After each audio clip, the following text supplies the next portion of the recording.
Nous vivons aujourd'hui, d'abord un grand merci pour votre invitation qui m'enchante. Je vais vous parler de ce qui m'intéresse le plus en ce moment, la troisième révolution industrielle. Nous vivons une troisième révolution industrielle qui est en train de bouleverser le monde. Elle va avoir des conséquences presque impensables encore aujourd'hui.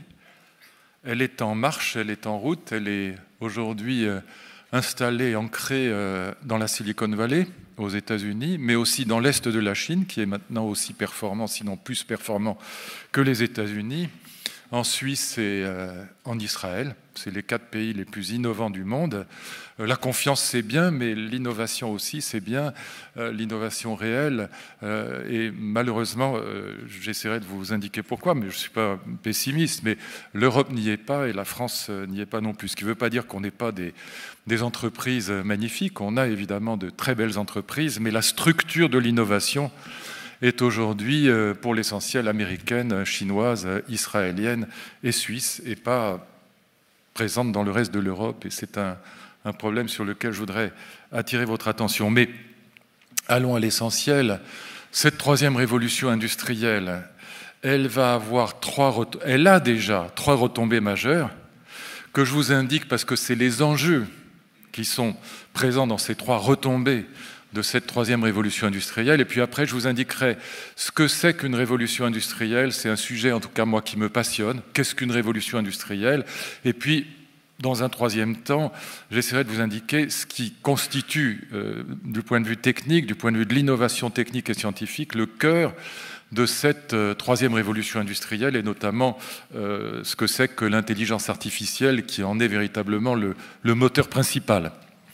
Donc d'abord les enjeux, 2, ce que c'est qu'une révolution industrielle, et 3, en quoi consiste la troisième révolution industrielle que nous vivons aujourd'hui. Les enjeux, c'est 3 retombées majeures. La première retombée, on a ici devant la porte des magnifiques BMW, qui vont d'ailleurs dans ce sens de l'innovation que je vais évoquer maintenant. Nous avons une première retombée de la troisième révolution industrielle dans le domaine de la mobilité. La voiture autopilotée, la voiture autonome est parfaitement au point. Simplement, d'un point de vue commercial, elle est encore trop chère pour être commercialisée. Les dernières BMW, j'ai essayé la 760 l'autre jour, qui est une merveille. Elles sont au niveau 4, ce qu'on appelle le niveau 4, c'est-à-dire qu'on peut lâcher le volant sur l'autoroute. Mais ce n'est pas encore le niveau 5 de l'autopilotage, c'est-à-dire qu'il y a encore un volant et les voitures autopilotées ne seront pas commercialisées, probablement pas avant une vingtaine d'années.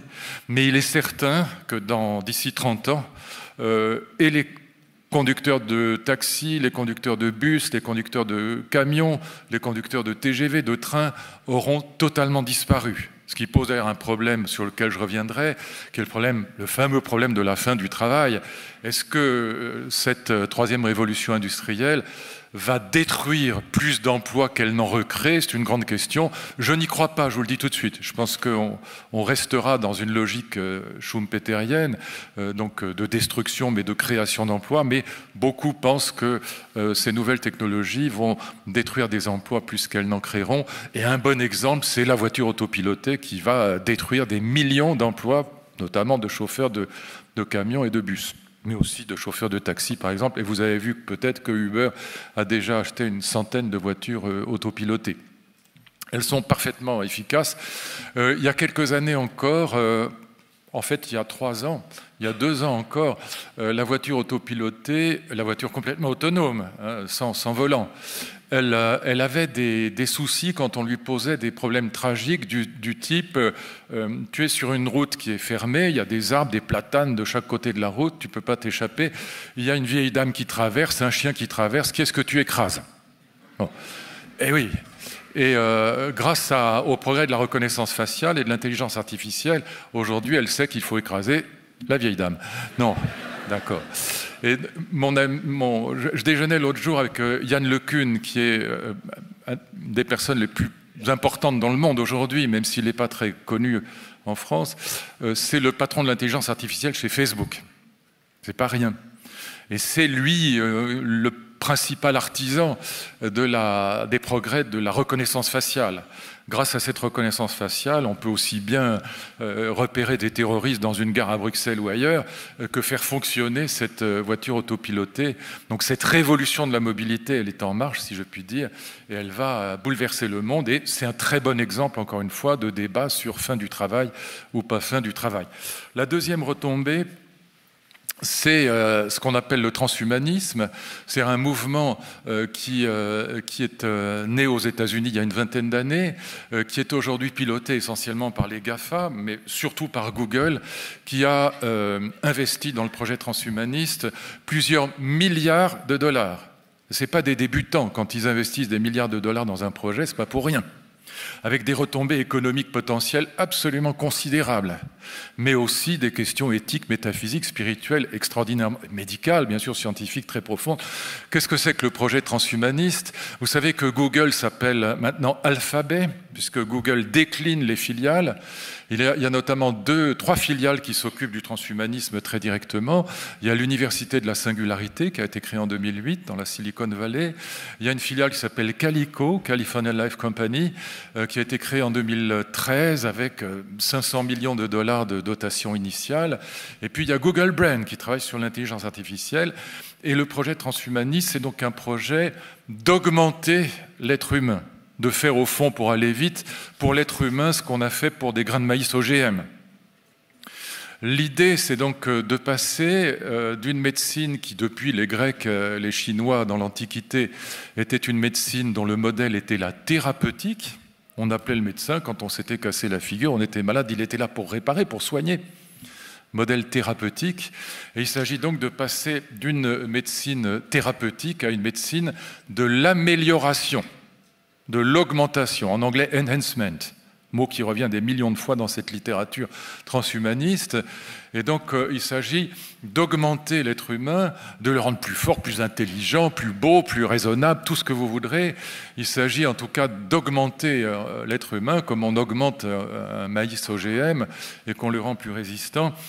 Il s'agit d'augmenter quoi? Et là, je rentre un petit peu dans ce projet transhumaniste parce que, en termes économiques, les retombées du projet seront absolument considérables. Mon ami Laurent Alexandre, qui est un grand professeur de médecine, et vous connaissez certainement parce qu'il a créé le fameux site qui s'appelle Doctissimo, qu'il a quand même vendu à Lagardère 130 millions d'euros. C'est un grand chef d'entreprise et un très grand chirurgien, urologue. Eh bien, voilà, il est engagé dans ce projet. Et évidemment, on a là des retombées économiques. Calico est un bon exemple, mais aussi bien Doctissimo, on a des retombées économiques potentielles qui sont absolument considérables.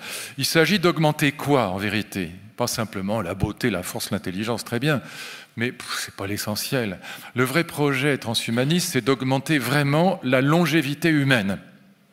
On n'a jamais augmenté la longévité humaine. Contrairement à ce que les gens croient, ils confondent deux choses. On a augmenté l'espérance de vie à la naissance considérablement au XXe siècle. Mais jamais on a augmenté la longévité réelle. On meurt toujours en gros à 100 ans, et encore quand on a la chance d'y arriver. Jeanne Calment, 122 ans, ça reste le record mondial. En revanche, on a augmenté considérablement l'espérance de vie à la naissance. Je vous donne quelques chiffres parce qu'ils sont assez fascinants. La première statistique sur l'espérance de vie des Français, c'est en 1750, l'espérance de vie était de 22 ans à l'époque. On va sauter quelques décennies. J'ai le tableau en tête, je dis ça comme ça un peu au hasard. En 1863, quand Victor Hugo publie Les Misérables, par exemple, l'espérance de vie des Français est de 35 ans. En 1900, là on a des statistiques qui sont très fiables, très précises, plus encore que les anciennes que je viens de citer.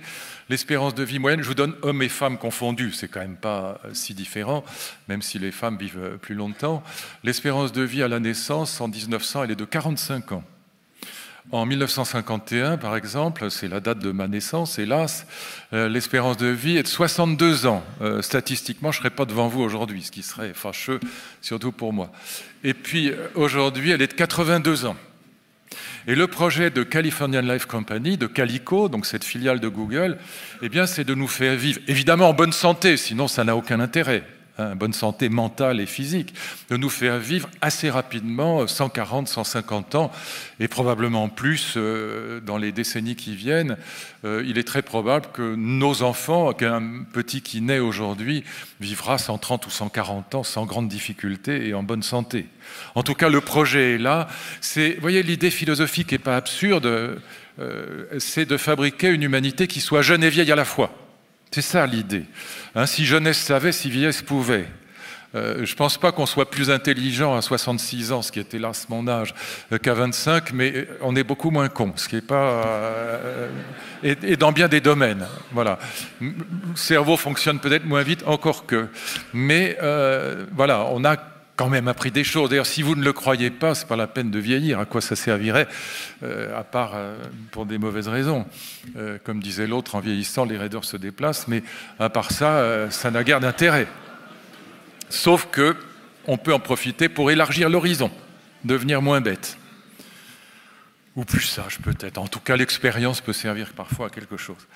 Quel est le projet transhumaniste, à part augmenter vraiment la longévité humaine et fabriquer une humanité qui soit jeune et vieille à la fois? C'est l'idée aussi de corriger enfin les inégalités naturelles, pas simplement les inégalités sociales.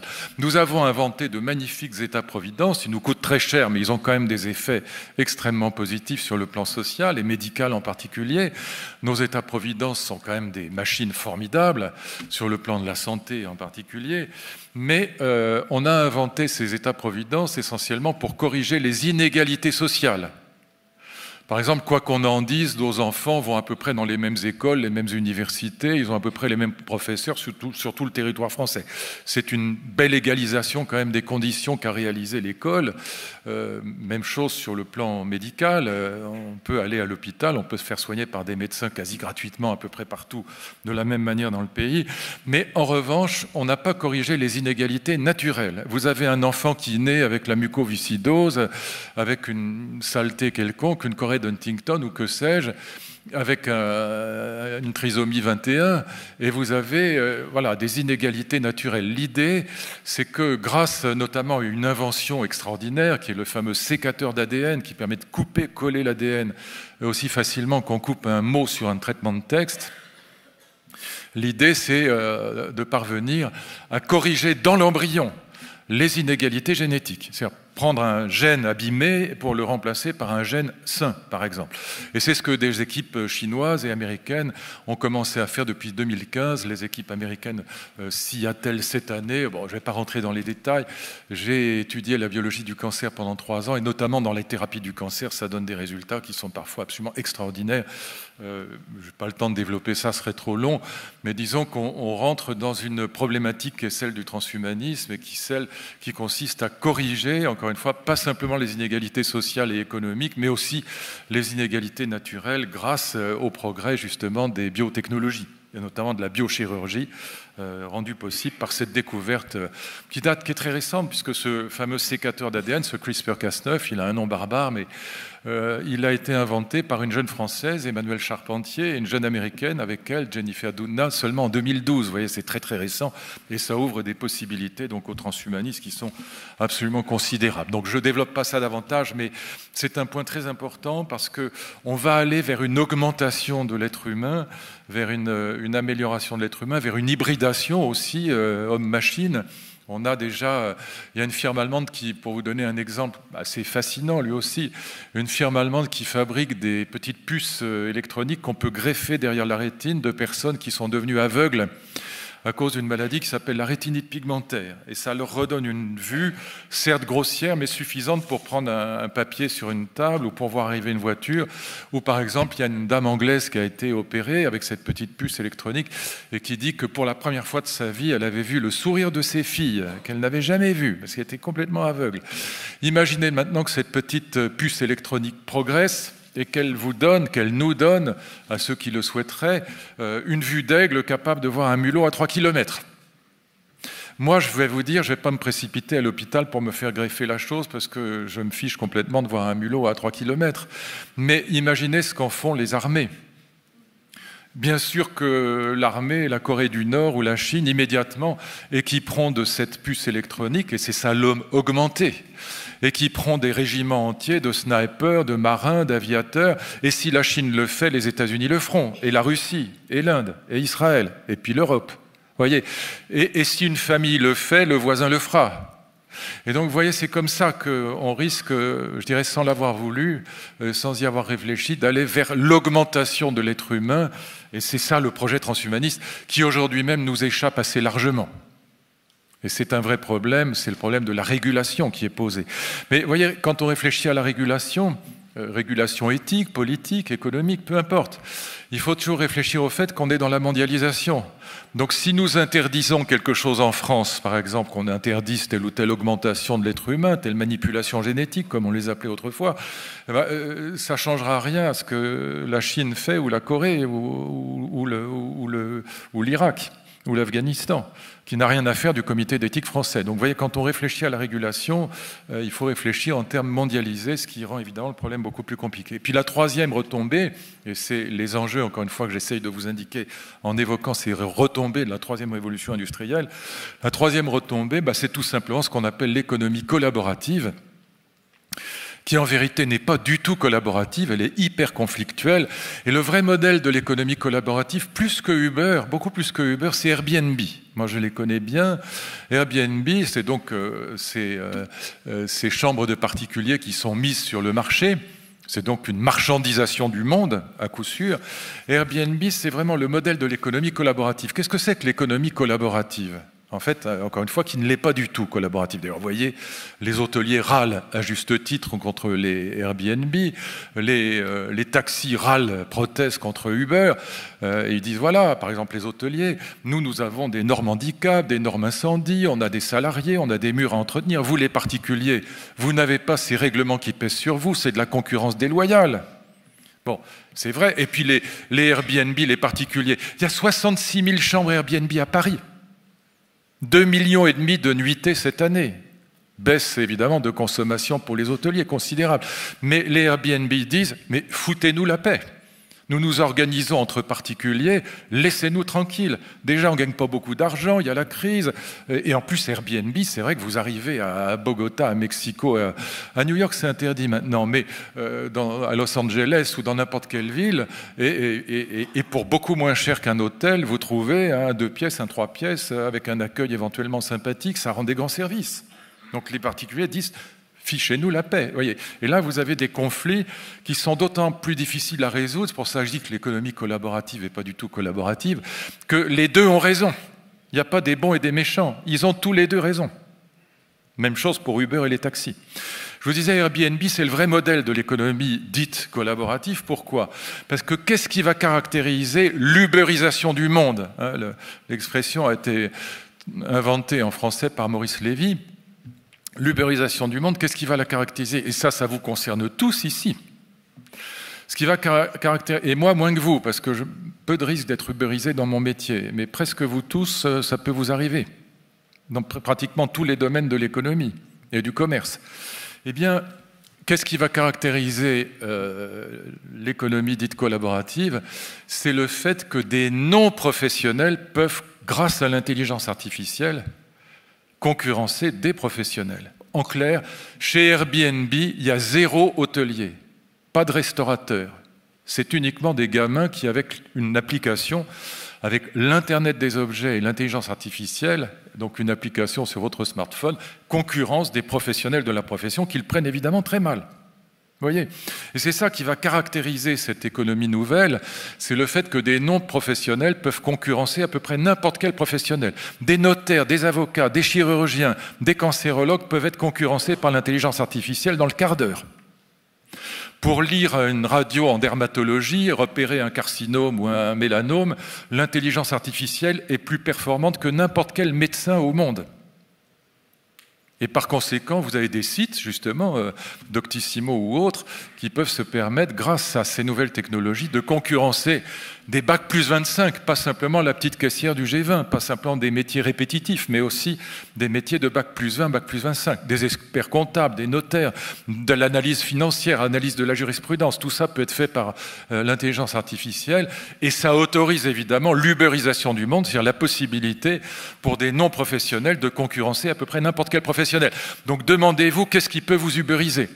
Si les taxis s'étaient ubérisés eux-mêmes, Uber n'existerait pas. C'est ça le fond du problème. Alors pour les hôteliers, c'est évidemment plus compliqué. Voyez ce qui se passe aujourd'hui dans l'économie collaborative.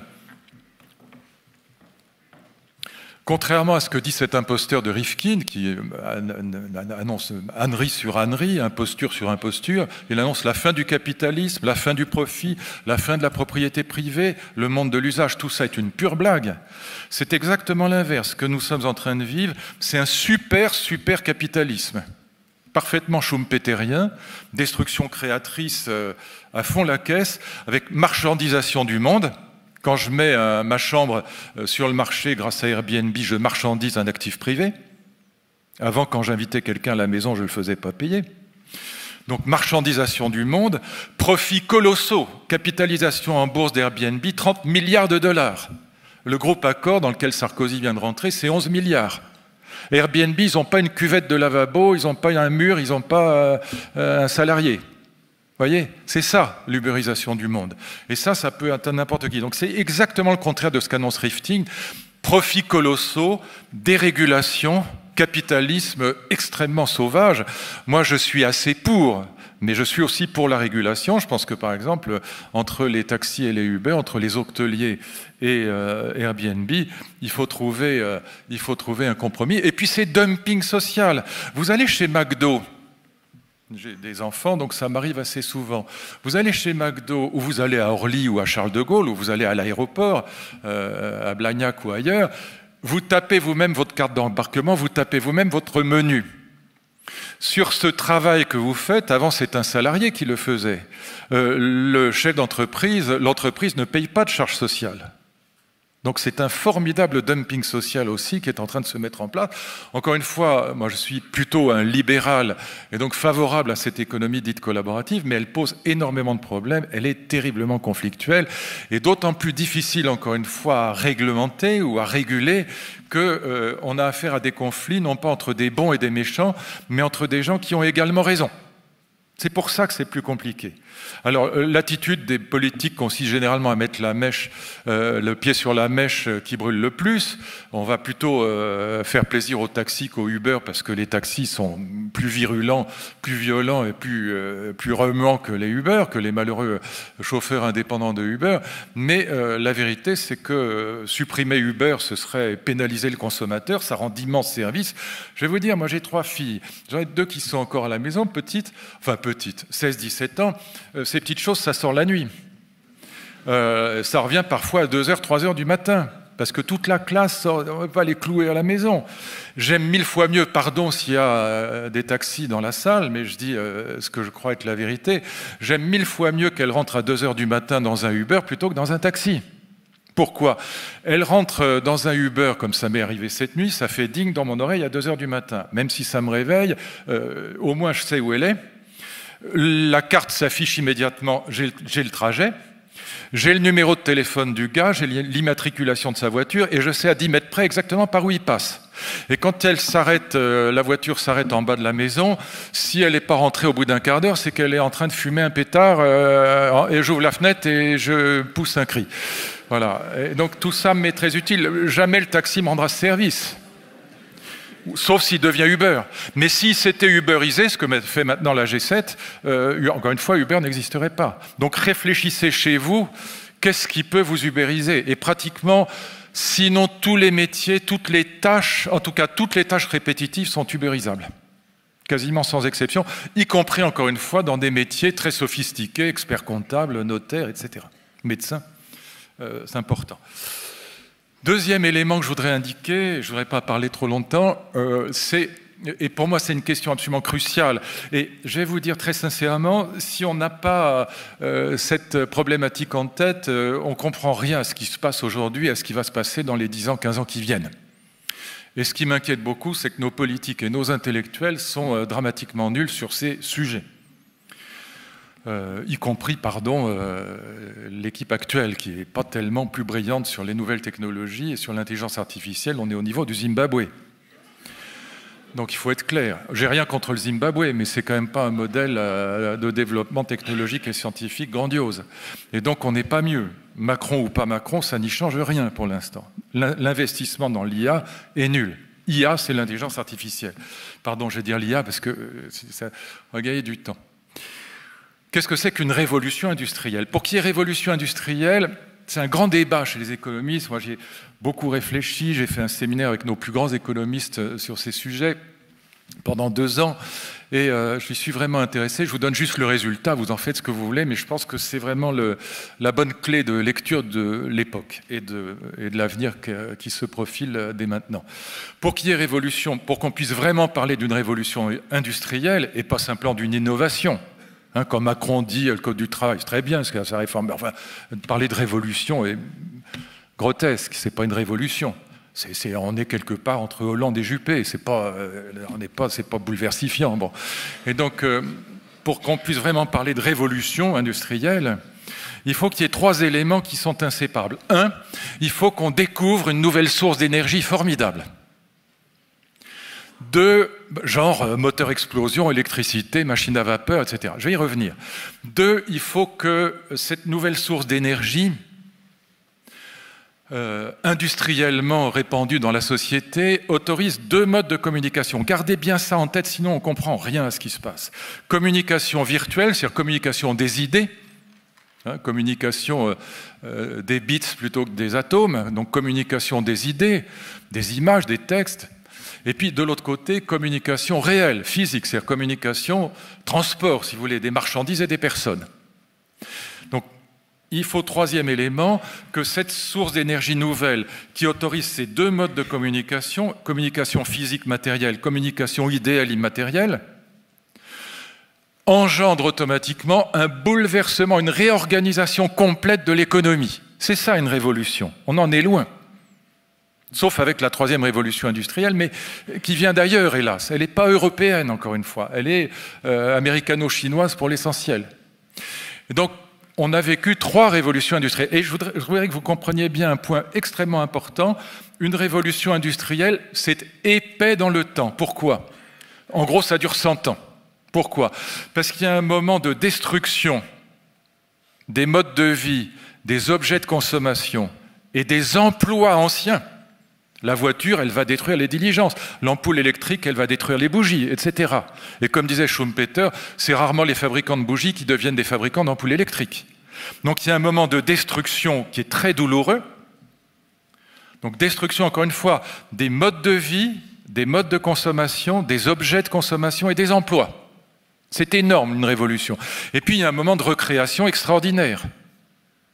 La voiture, l'électricité, tout ça, ça va créer des emplois, des modes de consommation nouveaux, des modes de vie nouveaux, etc. Mais il y a ces 2 moments. Il y a, si vous voulez, pour parler comme les économistes, un moment schumpeterien de destruction et un moment keynésien de consommation. Destruction d'emplois, recréation d'emplois. Je ne crois pas du tout à la fin du travail. Et je vous dis tout de suite pourquoi, avant de rentrer dans ces révolutions industrielles, évoquées très rapidement. Le modèle pour la France...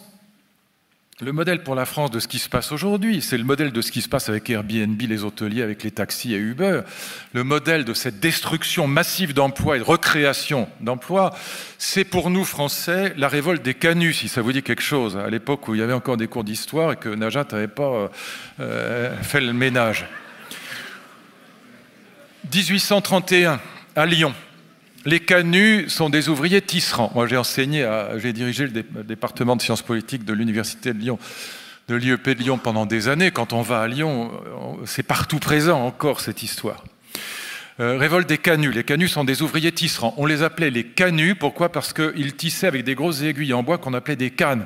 On voyait encore ça il n'y a pas si longtemps dans les ports du sud de la France, où on voyait les pêcheurs qui ravaudaient les filets, souvenez-vous, avec des grosses aiguilles en bois. Ça s'appelait des cannes. Ouvriers canuts. Ils se révoltent contre quoi, les malheureux? C'est la première révolte en France contre la technologie qui bouffe les emplois. Hein, c'est le modèle de ce qui se passe aujourd'hui. Ils se révoltent contre la machine à tisser, la fameuse machine jacquard. Hein, pour les plus vieux dans la salle, comme moi, ça vous dit peut-être quelque chose. Les pulls jacquard, vous vous souvenez? Ils étaient très laids d'ailleurs. Vous vous souvenez? Ils étaient hyper bariolés, parce qu'on les mettait quasiment qu'à la montagne, parce que même en cas d'avalanche sévère, on vous voyait à 15 km. Mais sinon, c'était horrible. Et donc, le fameux pull jacquard, la machine jacquard, le gros métier à tisser. Et qu'est-ce qui se passe? Eh bien, que les canuts se révoltent contre la machine jacquard. Et d'ailleurs, c'est amusant, parce que c'est là que le mot sabotage prend son sens moderne, parce qu'ils jettent les sabots dans la machine à tisser pour la détraquer. Puis après, ils les jettent dans la Saône et dans le Rhône. Et la police intervient. Elle intervient de manière extrêmement brutale. La répression de ces malheureux canuts est terrible. Et c'est pourquoi, quand vous allez à Lyon, dans tous les bouchons lyonnais, il y a un plat célèbre qui s'appelle la cervelle de canut. C'est de là que ça vient. C'est la première révolte contre l'innovation technologique. Et c'est exactement ce que nous vivons aujourd'hui, multiplié par 1000, avec la troisième révolution industrielle. Donc je ferme la parenthèse. Vous voyez, les canuts avaient raison et tort. Ils avaient raison parce que leur métier allait disparaître. Eux, ils étaient liquidés. Comme les métiers de chauffeur de camion auront complètement disparu dans 20 ans, ou de chauffeur de TGV, ça aura complètement disparu. D'autant que l'IA, le robot, intelligence artificielle qui conduira le TGV, il a quelques avantages. Il n'est pas à la CGT, il ne fait pas grève, il n'est jamais malade, il boit très peu. Enfin bon, il faut être honnête. Pour un chef d'entreprise, je pense que Guillaume Pépis, il est encore de ce monde dans 30 ans, quand on aura remplacé complètement tous les chauffeurs de bus, de cars ou de camions ou de trains, sera intéressé par le robot qui conduira. Et il est déjà en place, hein, il est déjà capable de le faire, c'est déjà fait. Je ferme la parenthèse. Mais évidemment que les canuts avaient tort sur un point, c'est que l'industrie du textile, grâce aux nouvelles technologies, va créer énormément d'emplois. Simplement, mes amis, ce n'est pas les mêmes emplois, ce n'est pas les mêmes compétences. Et donc le vrai problème qu'on va avoir, ce n'est pas du tout la fin du travail. Erreur totale. Ce qu'on va avoir comme problème, c'est un problème de déversement classique, mais très rapide, beaucoup plus violent et beaucoup plus rapide qu'avant.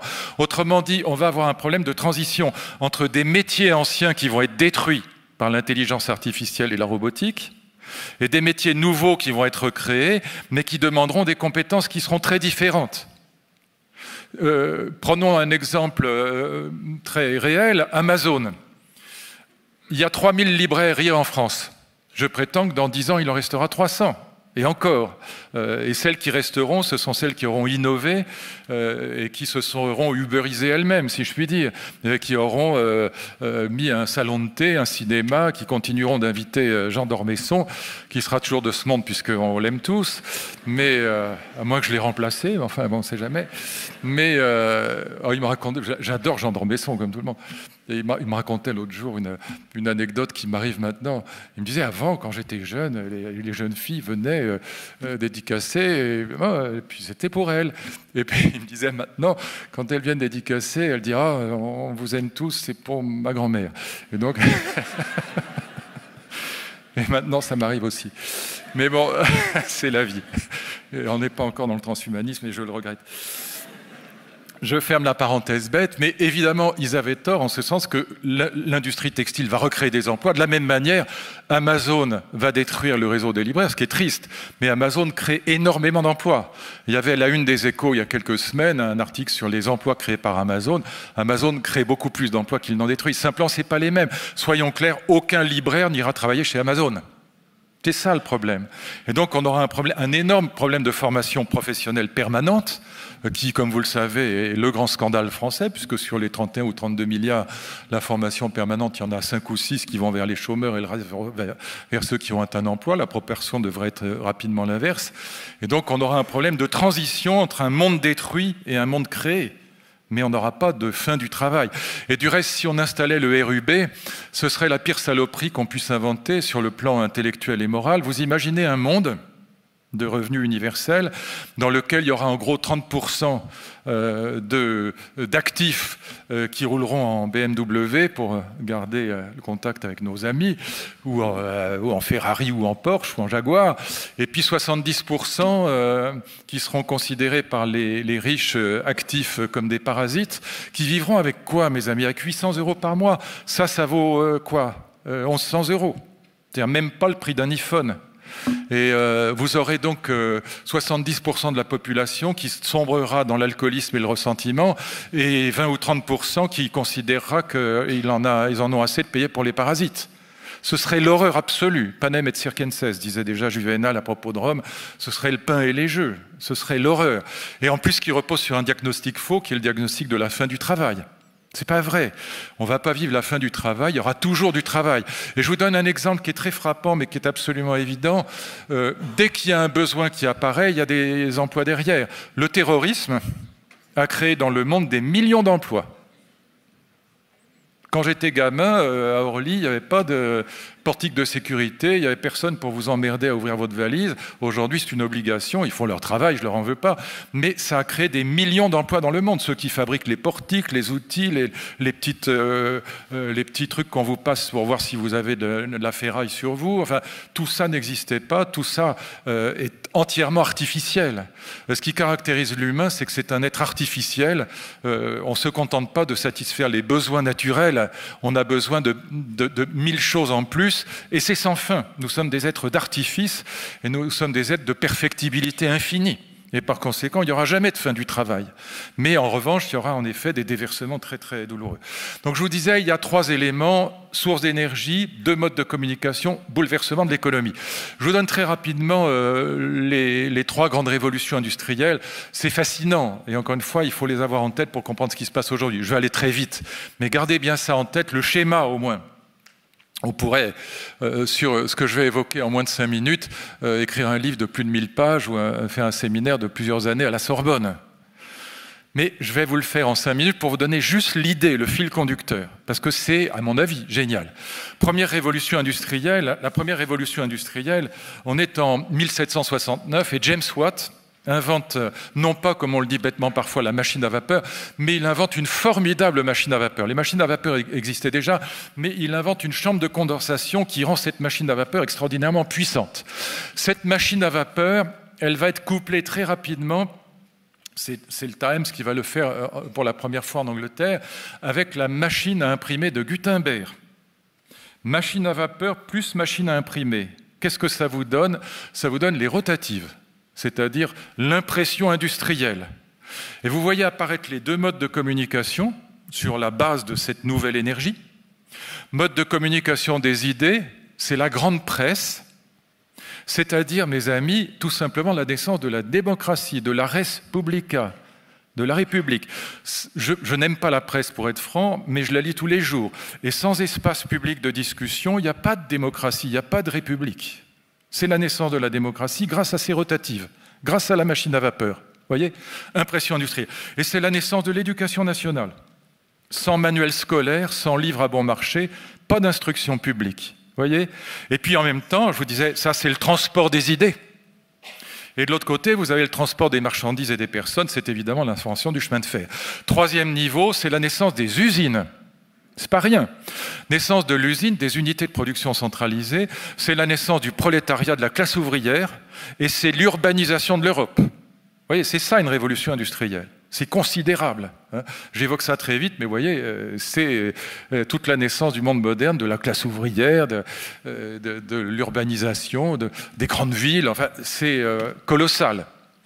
La 2e révolution industrielle, pour les raisons que je vous ai indiquées, c'est un siècle après, à 2 capis près, on est un siècle après, on est en 1880, Edison invente non pas l'électricité, vous savez, électron en grec, ça désignait l'ambre jaune. Vous savez pourquoi? Quand on frottait un morceau d'ambre jaune sur un tissu, il aimantait. Une plume, par exemple. C'est de là que ça vient. Non, Edison n'invente évidemment pas l'électricité, mais il invente l'ampoule à filament, qui d'ailleurs a disparu, on n'a plus que des LED maintenant. Mais enfin, c'est colossal comme innovation. Et surtout, la même année, en Suisse, à Saint-Moritz, on invente la première centrale électrique, hydraulique. Et James Watt invente, en 1881, un an après, il invente à Manhattan, à New York, il invente la première centrale électrique, non pas hydraulique, mais à vapeur. Et là, qu'est-ce qui se passe? On va électrifier, si je puis dire, Paris, Londres et New York. Et donc, qu'est-ce qui se passe? Eh bien, c'est que l'électricité est produite en quantité industrielle. Formidable source d'énergie, évidemment. Et 10 ans après, très exactement, Daimler, le fameux Daimler de Benz, pardon pour BMW, Mercedes, eh bien, invente le premier moteur à explosion. Et Diesel, celui qu'on appelle en français diesel, en 97, Rudolf Diesel, un Allemand lui aussi, invente le premier moteur diesel. Donc avec une chambre de combustion interne aussi, avec, enfin, je ne vais pas rentrer dans le détail du moteur diesel, mais vous avez là donc 3 sources d'énergie formidables. L'électricité produite industriellement, le moteur à explosion, soit essence, soit diesel, et donc immédiatement 2 modes de communication nouveaux. Le télégraphe, c'est d'abord le TSF, pas la TSF, le télégraphe sans fil qui est inventé, là aussi par Edison. Avant, il y avait des télégrammes, mais ils étaient filaires. Alors pour communiquer avec les États-Unis, c'était compliqué. Là, on invente le télégraphe sans fil, le TSF, puis très vite la TSF, c'est-à-dire la radio. Le téléphone, là encore Edison invente le micro du téléphone.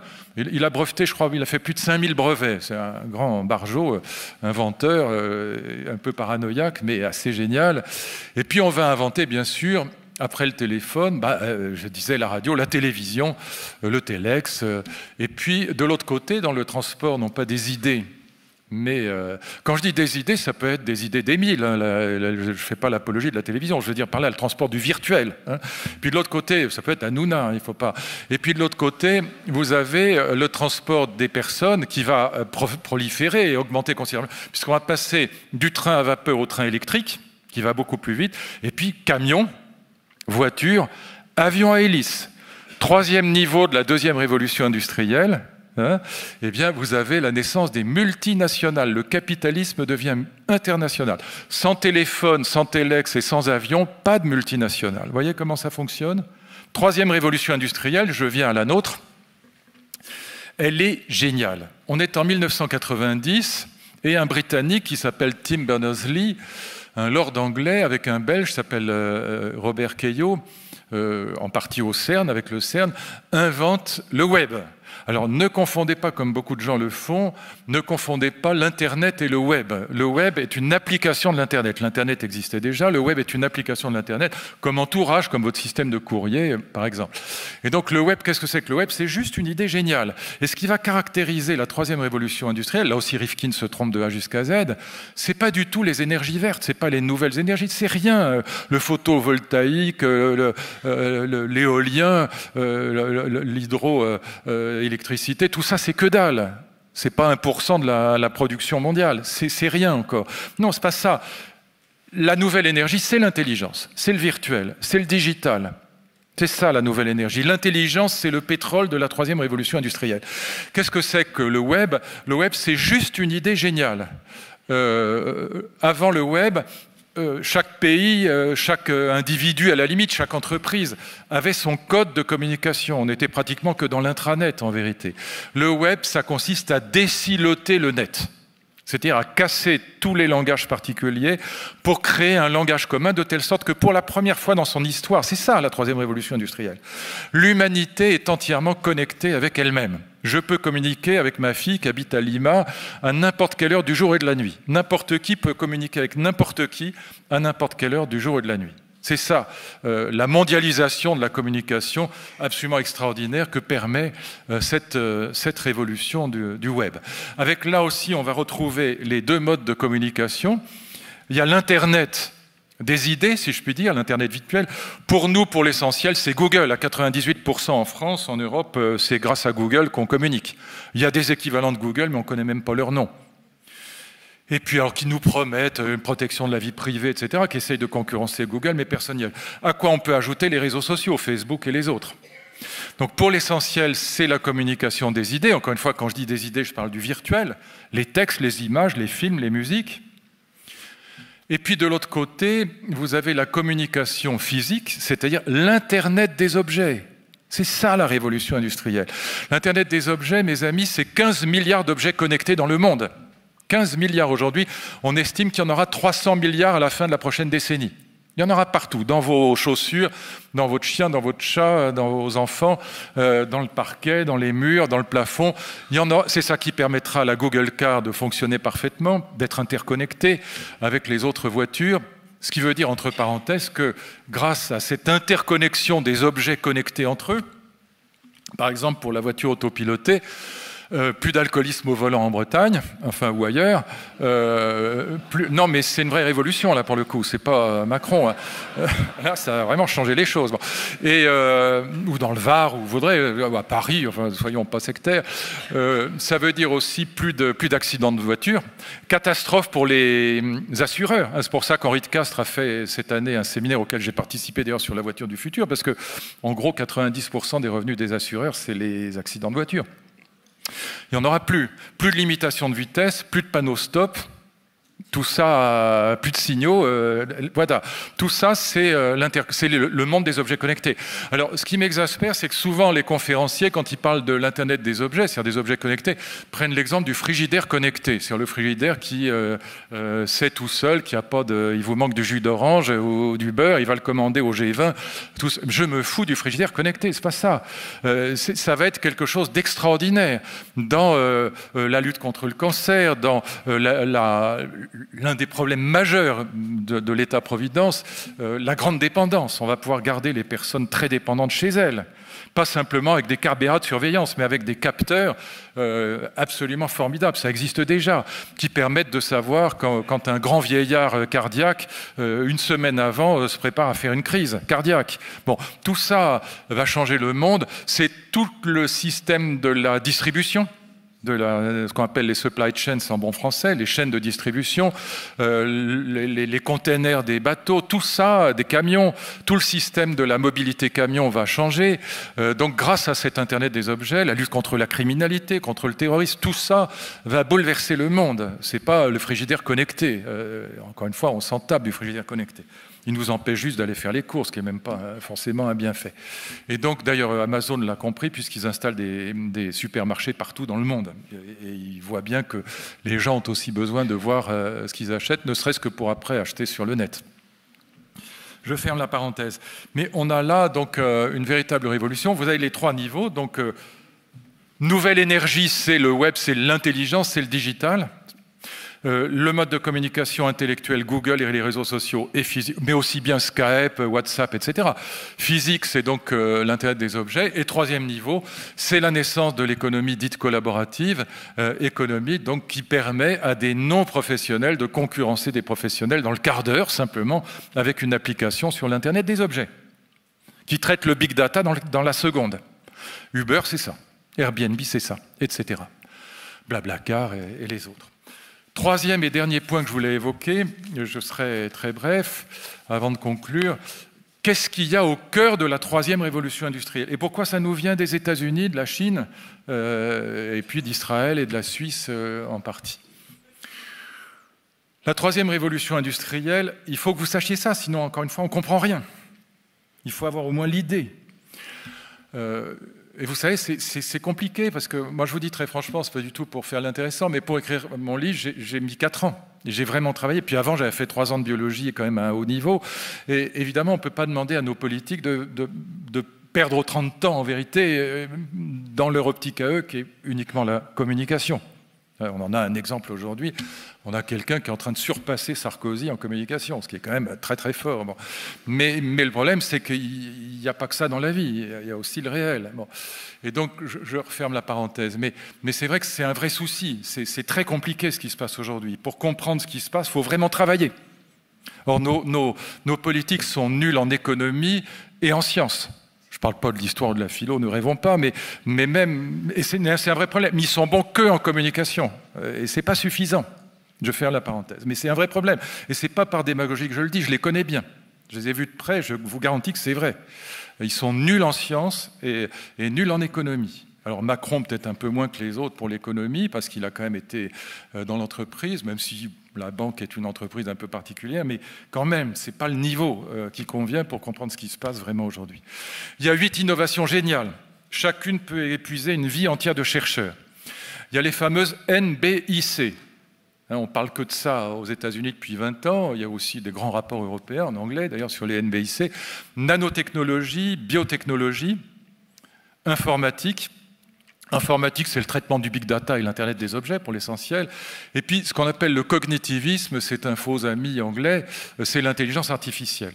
Et puis, vous avez 4 autres innovations géniales. Les imprimantes 3D, Vous savez qu'on imprime maintenant des tissus biologiques vivants.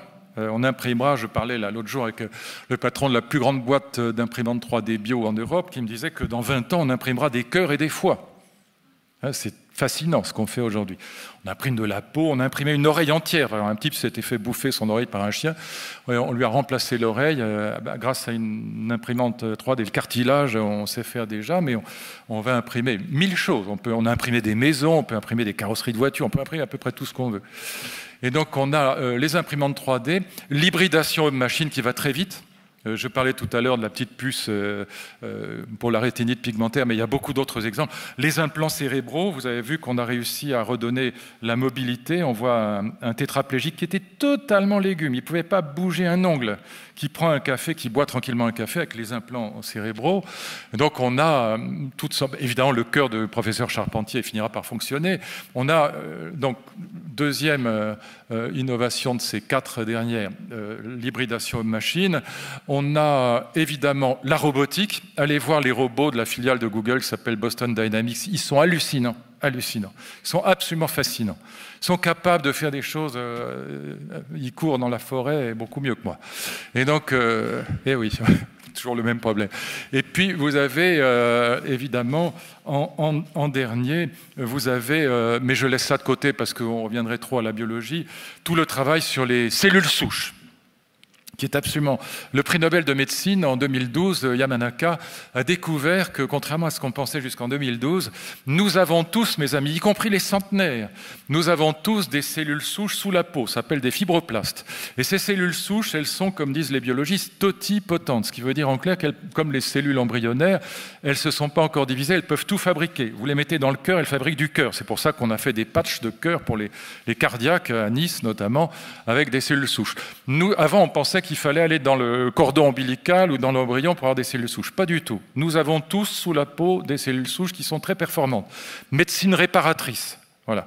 Donc ces 8 innovations, elles sont là au cœur de la 3e révolution industrielle. Mais le cœur du cœur, c'est l'IA, l'intelligence artificielle. Et je vous en dis un mot pour conclure, puis je vous laisserai en paix. Mais c'est vraiment le moteur de ce qu'on vit aujourd'hui. Sans l'IA, il n'y a rien. Ni séquençage du génome, ni thérapie du cancer personnalisée, ni diagnostic prénatal non invasif, ni Airbnb, ni Uber.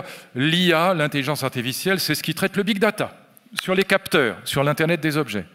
Pas d'économie collaborative sans l'IA, mais pas non plus de biotechnologie médicale sans l'intelligence artificielle. Pour les thérapies personnalisées du cancer, on fait ça très bien à Toulouse, à Montpellier, il n'y a pas que Paris. Les thérapies personnalisées du cancer, on séquence le génome des cellules cancéreuses, de la tumeur, et ce séquençage, il est fait en quelques secondes par l'intelligence artificielle. On a calculé qu'il faudrait 40 ans à un oncologue pour séquencer. Et ça vous permet d'avoir une thérapie personnalisée, notamment pour le cancer du sein chez les femmes. C'est pour ça qu'on passe aujourd'hui à des taux de guérison qui sont absolument formidables. J'ai 2 amis qui sont morts du cancer du sein dans ma jeunesse. Aujourd'hui, quand c'est pris tôt, c'est 100% de guérison. Et quand c'est pris même un peu tard, c'est 90%. On a un vrai progrès uniquement grâce à l'intelligence artificielle. C'est-à-dire au séquençage rapide des cellules, du génome, de la signature génomique des cellules cancéreuses. Je ferme la parenthèse, mais c'est très important l'IA. Ne confondez pas l'IA forte et l'IA faible. Voilà, c'est juste ça que je veux vous dire. Parce que beaucoup de gens les confondent. J'avais encore une amie dans le Figaro qui s'est complètement plantée sur le sujet. Il faut bien comprendre ce qui se passe. L'IA faible, qu'est-ce que c'est? L'IA faible, c'est celle qui fait fonctionner tout ça. C'est celle qui fait fonctionner Airbnb, Uber. C'est celle qui a battu Kasparov, qui était champion du monde d'échecs. C'est Deep Blue qui l'a battu en 1997, déjà. Ce qui est formidable, parce que mon père était un très grand joueur d'échecs. Si on lui avait dit qu'une petite machine comme ça le ratatinerait littéralement, il serait tombé de sa chaise. Ça bat n'importe quel champion du monde d'échecs. Comme vous avez vu, l'année dernière, l'IA faible a battu le champion du monde de jeu de Go, ce qui est beaucoup plus difficile, Lee Sedol. Et puis cette année, l'IA faible a battu les 3 meilleurs joueurs de poker aux États-Unis, ce qui est très difficile pour une machine, parce qu'au poker, il faut mentir, il faut bluffer. Il faut savoir aussi quand l'autre vous ment. compliqué pour une machine. Et donc l'IA faible, c'est elle qui est capable de remplacer un chirurgien, un oncologue, un dermatologue dans bien des secteurs, mais aussi bien un juriste, un comptable ou un analyste des finances. Ça, c'est l'IA faible. C'est une super intelligence calculatrice, mais elle ne pense pas. L'IA forte, c'est le grand projet de Google. Ce que Google veut faire, c'est l'université de la singularité, qui est dirigée par un grand barjot, mais très intelligent, qui s'appelle Ray Kurzweil. Et ce qu'ils veulent faire chez Google, encore une fois, c'est des milliards de dollars qui sont investis là-dedans, c'est inventer une intelligence artificielle forte. Ça veut dire quoi? Ils voudraient inventer des neurones, donc des cellules du cerveau, qui soient non plus sur une base incarnée, carne, on entend la viande dans le mot incarné, qui soient plus incarnées dans une base biologique, mais par exemple dans du silicone. Et l'idée, c'est donc de fabriquer l'équivalent d'un cerveau humain, mais sur une base non biologique. Silicone, par exemple. Et donc, qu'est-ce qu'on fabriquerait si on arrivait à l'IA forte? On aurait fabriqué non pas une super calculatrice, mais on aurait fabriqué un humanoïde qui serait capable de la conscience de soi et d'émotions. L'amour, la haine, la jalousie, la peur, la colère, etc. Donc on aurait fabriqué une post-humanité, une nouvelle espèce, je dirais pas humaine, parce qu'elle serait pas humaine, mais une nouvelle espèce intelligente, et par rapport à nous, elle serait comme Cro-Magnon par rapport à Néandertal. On sait aujourd'hui que Cro-Magnon a exterminé Néandertal, parce que Cro-Magnon, c'est nous, c'est Sapiens Sapiens, nous sommes Cro-Magnon. Et Cro-Magnon était beaucoup plus intelligent que Néandertal, qui ressemblait un peu au frère Bogdanov. Mais ce n'est pas une raison pour l'assassiner, c'est mes meilleurs amis. Mais voilà, et donc on sait que Cro-Magnon a exterminé Néandertal. Et c'est le grand problème que pose Elon Musk. Vous voyez qui est Elon Musk, donc l'inventeur de PayPal, le patron de Tesla, le patron de SpaceX, l'inventeur de l'Hyperloop. Bon, c'est pas un guignol. Eh bien, comment dire, Elon Musk est tellement convaincu qu'on arrivera à l'IA forte qu'il a entrepris deux choses. Un, la colonisation de Mars qui commencera en 2025. C'est pour ça qu'on se réintéresse à la conquête spatiale. Les gens ne comprennent pas pourquoi on nous reparle de conquête spatiale. Même mon ami Allègre disait « mais c'est complètement con d'envoyer des humains dans l'espace, il n'y a qu'à envoyer une chèvre ou un chien, et puis tout ça ne sert à rien. » Bon, mais pourquoi on nous reparle aujourd'hui de conquête spatiale? Parce que l'allongement de la vie humaine, mais aussi la possibilité de voir apparaître une IA forte, donc une post-humanité, fait que Elon Musk qui en est absolument convaincu, comme d'ailleurs Bill Gates, comme d'ailleurs Stephen Hawking, c'est pas des guignols. Il pense qu'on arrive, ou Yann LeCun, j'en parlais avec lui, il me dit mais c'est évident qu'on va y arriver.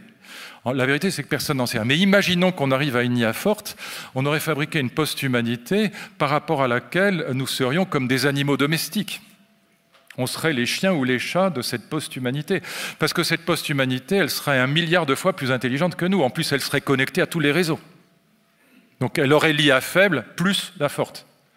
Et donc, voilà, Elon Musk, Bill Gates, des gens comme ça, Stephen Hawking y croit dur comme fer, d'où le fait que Elon Musk a ce projet à la fois de colonisation de Mars qui commencera en 2025, et son deuxième projet, il vient de créer une entreprise qui s'appelle Neuralink, allez voir sur Internet, c'est fascinant, avec cette idée que le seul moyen pour l'humanité de résister à l'intelligence artificielle, c'est d'avoir des implants cérébraux, donc il travaille sur ces fameux implants cérébraux, qui nous rendraient aussi performants que l'intelligence artificielle.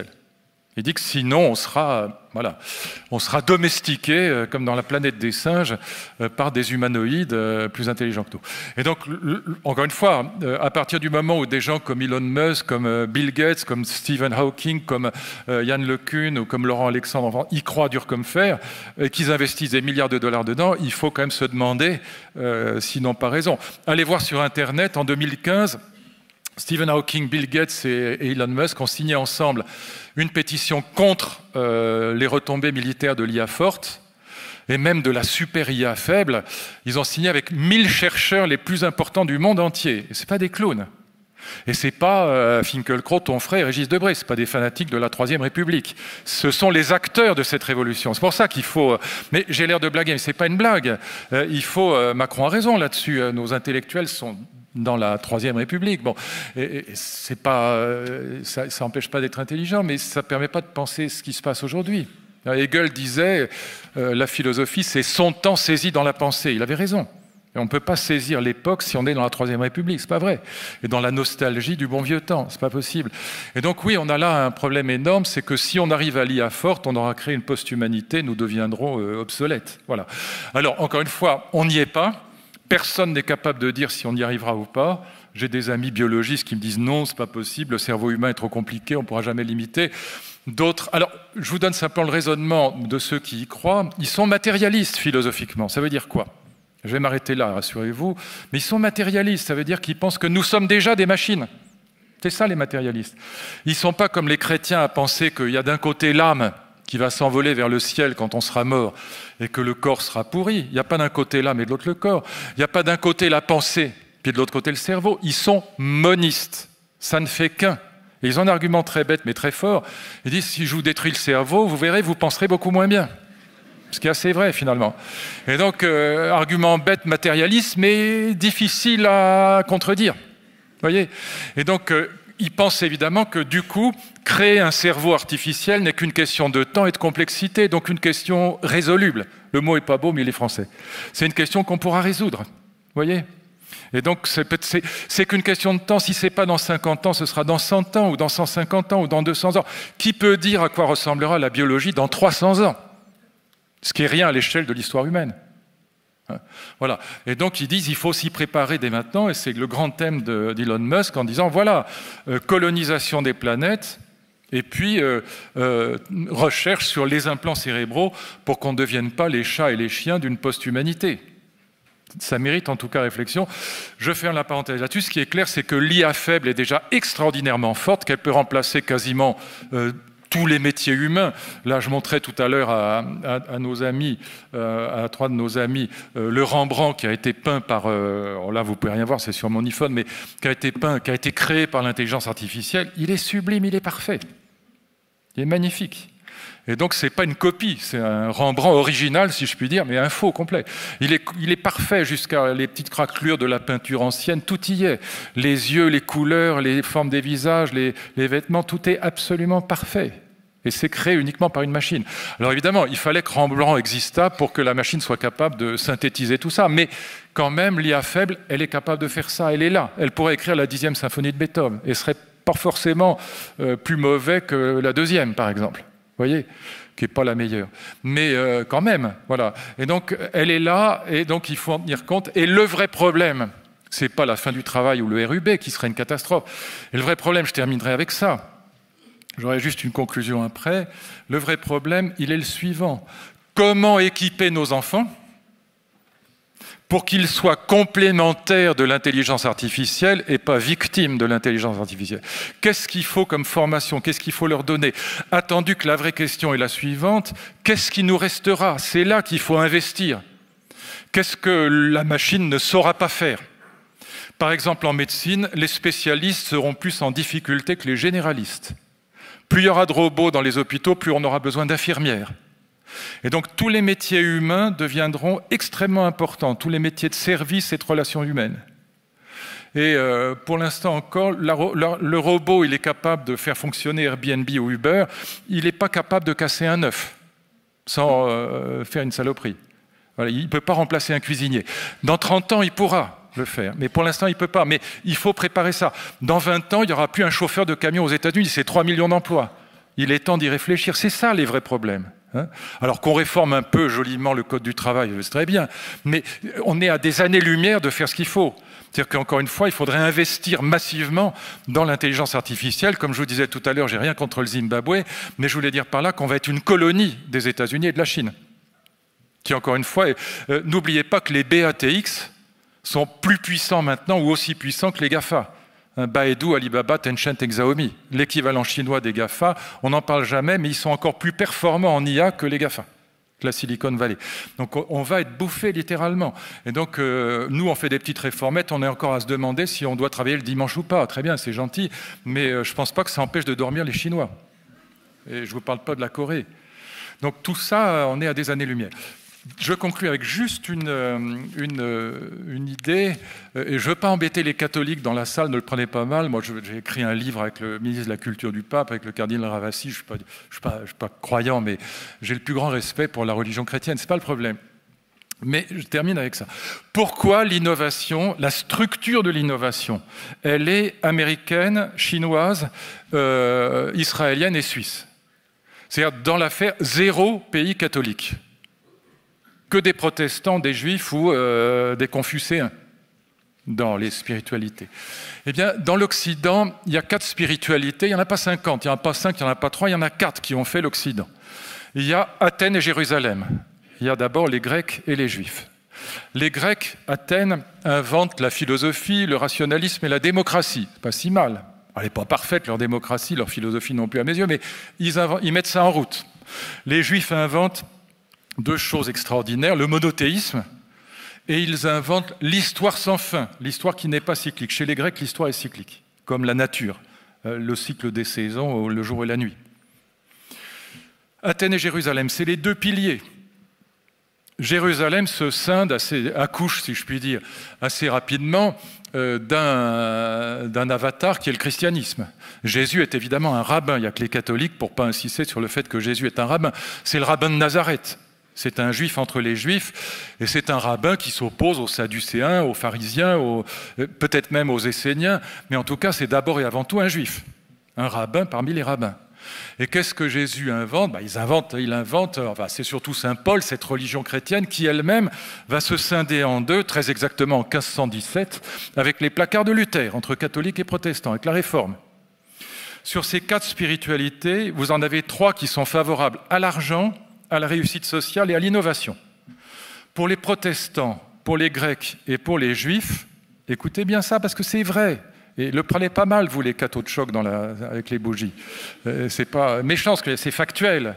Puis aujourd'hui, tout ça s'harmonise. De toute façon, les catholiques sont devenus des protestants. Mais pour l'essentiel, qui croit encore à la virginité de la Vierge, pas grand monde. Et donc, sur ces 3 spirituels, juifs, grecs, protestants, le scandale, c'est la misère, pas la richesse. Comme dit Aristote dans l'Éthique à Nicomaque, pour être généreux, il faut être riche, sinon c'est des mots. Et donc, si vous êtes un type bien, la richesse, c'est ce qui vous permet d'aider les autres. Et pour un protestant, la réussite sociale, c'est un signe d'élection, ou en tout cas un signe que Dieu ne vous en veut peut-être pas. C'est très important. C'est pas pour rien que le protestantisme, Max Weber avait raison, va accoucher du capitalisme, va être l'éthique du capitalisme par excellence. Eh bien, seuls les catholiques considèrent que c'est l'inverse. Le scandale, c'est la richesse, et la misère, la pauvreté est un ticket d'entrée au paradis. C'est la parabole du jeune homme riche. Souvenez-vous, dans l'évangile de Matthieu, le jeune homme riche va voir Jésus. C'est un jeune juif qui est très riche. Il va voir Jésus qui est un rabbin. D'ailleurs, il l'appelle Rabbi dans l'évangile. Rabbi, que faut-il faire, lui dit-il, pour entrer au royaume? Et Jésus, réponse d'un rabbin à un autre juif, lui répond très simplement, eh bien, pour rentrer au royaume, respecte la loi. Sous-entendu, le décalogue. Et le jeune juif, un peu vexé, dit « évidemment que je respecte la loi, c'est déjà fait. » Sous-entendu, je suis juif, je suis un bon juif, je respecte le décalogue, je respecte la loi. Et Jésus lui dit « Mais puisque tu es riche, va plus loin. Et donc sépare-toi de tes biens, vends tes biens et distribue l'argent aux pauvres. » Et le jeune homme riche s'en va en pleurant. Et c'est là que Jésus se retourne vers ses disciples. On connaît la plupart du temps la fin de la parabole, mais moins le début. Et d'ailleurs, on connaît la fin, mais généralement de travers. Et il dit à ses disciples, il sera aussi difficile à un riche d'entrer au royaume qu'à un chameau de passer par le chat de l'aiguille, et pas d'une aiguille. L'aiguille était une porte de la ville par laquelle les chameaux étaient obligés de se baisser pour rentrer. Il fallait même les décharger pour qu'ils puissent rentrer. L'aiguille, non pas une aiguille, Jésus n'est pas débile mental. Et donc, pas passer par le chat d'une aiguille. Bon. Mais c'était donc une métaphore qui renvoyait aux portes de la ville. Bon. Et donc, cette métaphore, cette parabole, vous la retrouvez intacte pratiquement dans le discours de François, Laudato aussi, si vous avez lu son encyclique, qui est une encyclique violemment antilibérale.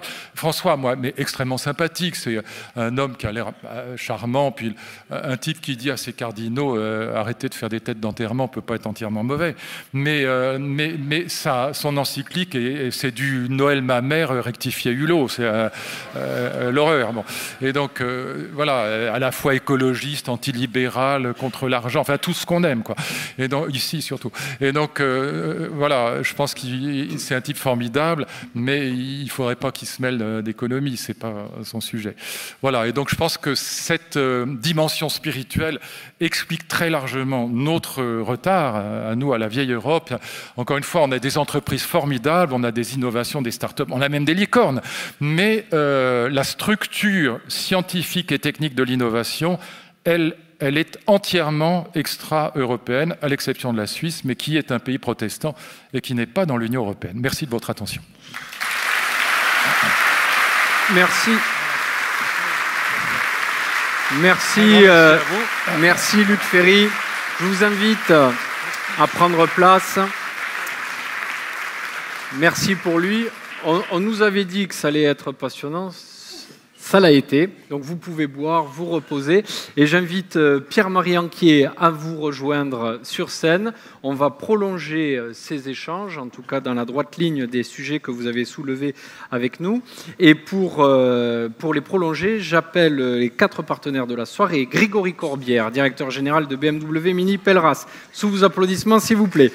Antoine Lefort-Lavozelle, directeur de la SAMSI, Santé au Travail, Roland Nicolini, DG, directeur régional, AG2R, La Mondiale, et Christophe Guilbault, attaché direction chez EDF Commerce Sud-Ouest. Merci pour eux. Alors, félicitations Luc Ferry. Merci à vous. Bon, ça a été, ce qui est bien, c'est que vous maniez à la fois l'humour et le sérieux, et du coup, les messages passent beaucoup mieux. Alors, Grégory Corbière, qui est le premier, on va dire, de cette table ronde, vous avez un micro juste derrière vous. Vous l'avez interpellé sans le savoir, parce que c'est lui le patron de BMW, voilà, qui a ces belles voitures. Et du coup, on a beaucoup parlé de mobilité. En tout cas, vous avez beaucoup parlé de mobilité, et Grégory, je crois, a une question sur ce thème-là. Oui, alors en fait, il y a beaucoup de questions qu'on pourrait vous poser suite à votre exposé. Donc, premièrement, je vais vous remercier pour toutes les informations, puisque ça fait beaucoup réfléchir, en fait, tout ce que vous dites. Et, on a beaucoup parlé de mobilité, de voitures autonomes, etc. On en distribue quelques-unes. Mais en fait, c'est pas exactement sur le thème. Moi, c'est plutôt sur la projection qu'on peut avoir par rapport à cette révolution industrielle. Moi, je me demandais finalement, en vous écoutant, comment on pouvait préparer les jeunes à vivre cette 3e révolution industrielle, parce que nous, on est confrontés à beaucoup de recrutement, on s'est développé pas trop mal, et en fait, on s'aperçoit que la génération qu'on a aujourd'hui est un peu perdue, on n'arrive plus à les faire travailler comme on voudrait, etc. Il y a un certain décalage, et je me dis que cette révolution industrielle, elle perturbe par rapport à la communication, vous en avez parlé, donc je me demandais finalement qui pouvait les préparer au mieux, et comment on pouvait les préparer à vivre cette 3e révolution. Voilà. Oui. Il y a 2 aspects, ce serait un immense sujet à soi seul. Il y a 2 aspects. Il y a l'aspect, si je puis dire, objectivement, quels sont les métiers d'avenir auxquels il faudrait les préparer et comment les équiper intellectuellement en termes de compétences pour exercer ces métiers. La réponse que je vous donne globalement, mais il faudrait évidemment rentrer dans les détails des bouleversements qui vont affecter le travail dans les années qui viennent, avec le télétravail, avec le coworking, avec le travail indépendant, comme les chauffeurs de Uber. Mais l'idée est la suivante, c'est qu'il faut les préparer à tout ce que la machine ne sera pas capable de faire. Autrement dit, il y a une immense réflexion à mener, aussi bien pour les parents que pour l'éducation nationale. Qu'est-ce que la machine ne sera pas capable de faire dans 30 ans ? Elle sera capable de faire énormément de choses très très sophistiquées. Qu'est-ce qui nous restera ? Qu'est-ce qui restera à nos enfants ? Ma réponse, c'est les métiers de service, les métiers de relations humaines. C'est ça qui va rester. Encore une fois, les infirmières ne risquent rien, les dermatologues beaucoup, les chirurgiens tout. Il n'y aura plus de chirurgiens dans 5 ans. Mon ami Guy Valencien, grand chirurgien, me dit que ça fait déjà des années qu'il n'opère plus qu'avec des robots. Et il me dit, on a encore des joysticks, mais dans 5 ans, l'opération sera entièrement pilotée par l'intelligence artificielle. Donc il y a des métiers qui vont disparaître. Donc la grande question, qu'est-ce qui va rester à nos enfants ? Réponse, en gros les métiers d'humanité. Voilà. Et puis il y a la question subjective, qu'est-ce qu'il faudrait qu'ils aient dans la tête et dans le cœur pour être capables? Le vrai problème qu'on a avec nos enfants, je vais le dire là aussi très globalement, ils ne sont pas du tout moins intelligents que les générations précédentes. N'oubliez pas qu'en 1950, vous savez combien, je l'ai dit hier dans une émission que j'aime pas d'ailleurs, à Canal+, mais enfin j'y suis allé par devoir. Quand on sort un livre, il faut bien dire aux gens qu'on l'a écrit, sinon ça sert à rien. Mais je déteste cette émission, peu importe. Savez-vous, je demandais à Yves Calvi, combien il y a de bacheliers en 1950 ? Réponse d'Yves Calvi, je crois qu'il m'a répondu 500 000. Il y en a 30 000. Aujourd'hui, il y en a 641 000 cette année. En 2008, il y en avait 500 000. En 1920, il y en avait 10 000 dans l'année qui étaient reçus au bac. Bon, donc évidemment, qu'est-ce qui a changé ? C'est pas que nos enfants sont moins intelligents. Globalement, contrairement à ce que disent régulièrement les déclinologues, on a formidablement progressé dans l'éducation nationale et dans la démocratisation de l'enseignement. En revanche, ce qui a considérablement diminué, c'est la capacité de travail. Pourquoi ? C'est pas de leur faute, parce qu'on est dans une société du ludique, du jeu, de la consommation, du plaisir. Et donc, d'ailleurs, c'est de la faute, si je puis dire, des chefs d'entreprise. Parce que d'une certaine manière, pour que nos enfants achètent, consomment de plus en plus, ce qui est quand même l'intérêt des entreprises, il faut déconstruire les valeurs traditionnelles. Et notamment la valeur travail. Pourquoi ? Si mes enfants, si mes filles avaient encore les valeurs de mon arrière-grand-mère que j'ai très bien connue, je vous garantis qu'elles consommeraient extrêmement peu.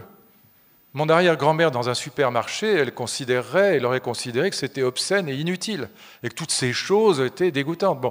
Et donc, elle avait 2 robes comme sœur Emmanuel, et elle avait besoin de rien. Bon. Et donc, nos enfants, ce qui a diminué chez eux, c'est en vérité la capacité de travail. J'ai écrit beaucoup de livres sur les grands philosophes, et juste pour vous donner un exemple, je parle trop, je vais m'arrêter là. Hegel, mais c'est pas parce que c'était Hegel, c'est pas parce qu'il était génial. À 11 ans, il avait déjà traduit 6 dialogues de Platon du grec en allemand. Est-ce que vous connaissez un seul de nos enfants qui serait capable de faire ça ? En termes de quantité de travail, simplement, je ne parle pas d'intelligence. Hein ? Tous mes professeurs à la Sorbonne avaient fait leur thèse complémentaire en latin. Ce qui, entre parenthèses, ne demande là aussi aucune intelligence, parce que tous les Romains parlaient le latin, y compris les cons. Donc ce n'est pas le problème. Mais en revanche, ça demandait une quantité de travail absolument phénoménale. Voilà. Ce qui a diminué chez nos enfants, c'est la capacité de travail, et c'est évidemment d'abord et avant tout dû à ce monde de la consommation. Le chef d'entreprise, l'homme de droite d'une manière générale, alors on me dirait il y a des chefs d'entreprise de gauche, oui, il y a aussi des poissons volants, non, mais enfin il faut arrêter quoi. Mais l'homme de droite ou le chef d'entreprise, qui pour moi est globalement la même chose, eh bien il est schizophrène parce que d'un côté il veut que les enfants consomment, et de l'autre côté il voudrait garder l'éducation traditionnelle, mais c'est pas possible. Le shampoing peut être 2 en 1, l'enfant non. Ou bien on déconstruit les valeurs traditionnelles, ou bien on les garde, mais vous ne pouvez pas avoir les deux. Les Italiens ont une formule que j'adore, parce que le proverbe existe dans toutes les langues. Nous, on dit on ne peut pas avoir le beurre, l'argent du beurre et le sourire du laitier. Les Anglais disent « You can't have your cake and eat it too ». Et les Italiens, c'est bien mieux. Ils disent « On ne peut pas avoir le tonneau plein et la femme ivre ». Je trouve... c'est assez, pas très féministe. Alors, ce que vous disiez sur la capacité au travail me permet de passer la parole à Antoine Lefort-Lavozelle. Oui, après on aura un échange avec la salle, donc si vous avez des questions, préparez-les, on va les prendre évidemment comme tous les ans. Alors la capacité au travail, le travail, ça vous connaît, puisque à SAMSI vous surveillez la médecine du travail, enfin en tout cas la santé au travail. La santé des salariés. La santé des salariés, et accessoirement qui travaillent. Du coup, je crois que vous avez une question pour Luc Ferry. Oui, pour continuer sur la création de ces nouveaux métiers, on peut anticiper et se dire que demain on aura des maladies plus psychiques que physiques. Et je voudrais savoir comment vous voyez l'évolution de la santé au travail avec ces nouveaux métiers. Je vous renverrai un petit livre d'une économiste qui s'appelle Lucie Davoine. Le petit livre est très facile à trouver, ça s'appelle « L'économie du bonheur ». Et vous trouverez dedans quelque chose qui est extrêmement intéressant. C'est toutes les statistiques européennes et françaises sur l'augmentation du sentiment de mal-être au travail, qui est très paradoxal, puisqu'en vérité, les conditions de travail sont 1000 fois meilleures qu'en 1900. Mais le sentiment d'être stressé, de moins avoir d'autonomie qu'avant, ce sentiment a augmenté de manière considérable. Et ce qui est très intéressant aussi dans ces statistiques qu'on voit, c'est que pour les salariés, la plus grande catastrophe, c'est la perte d'emploi.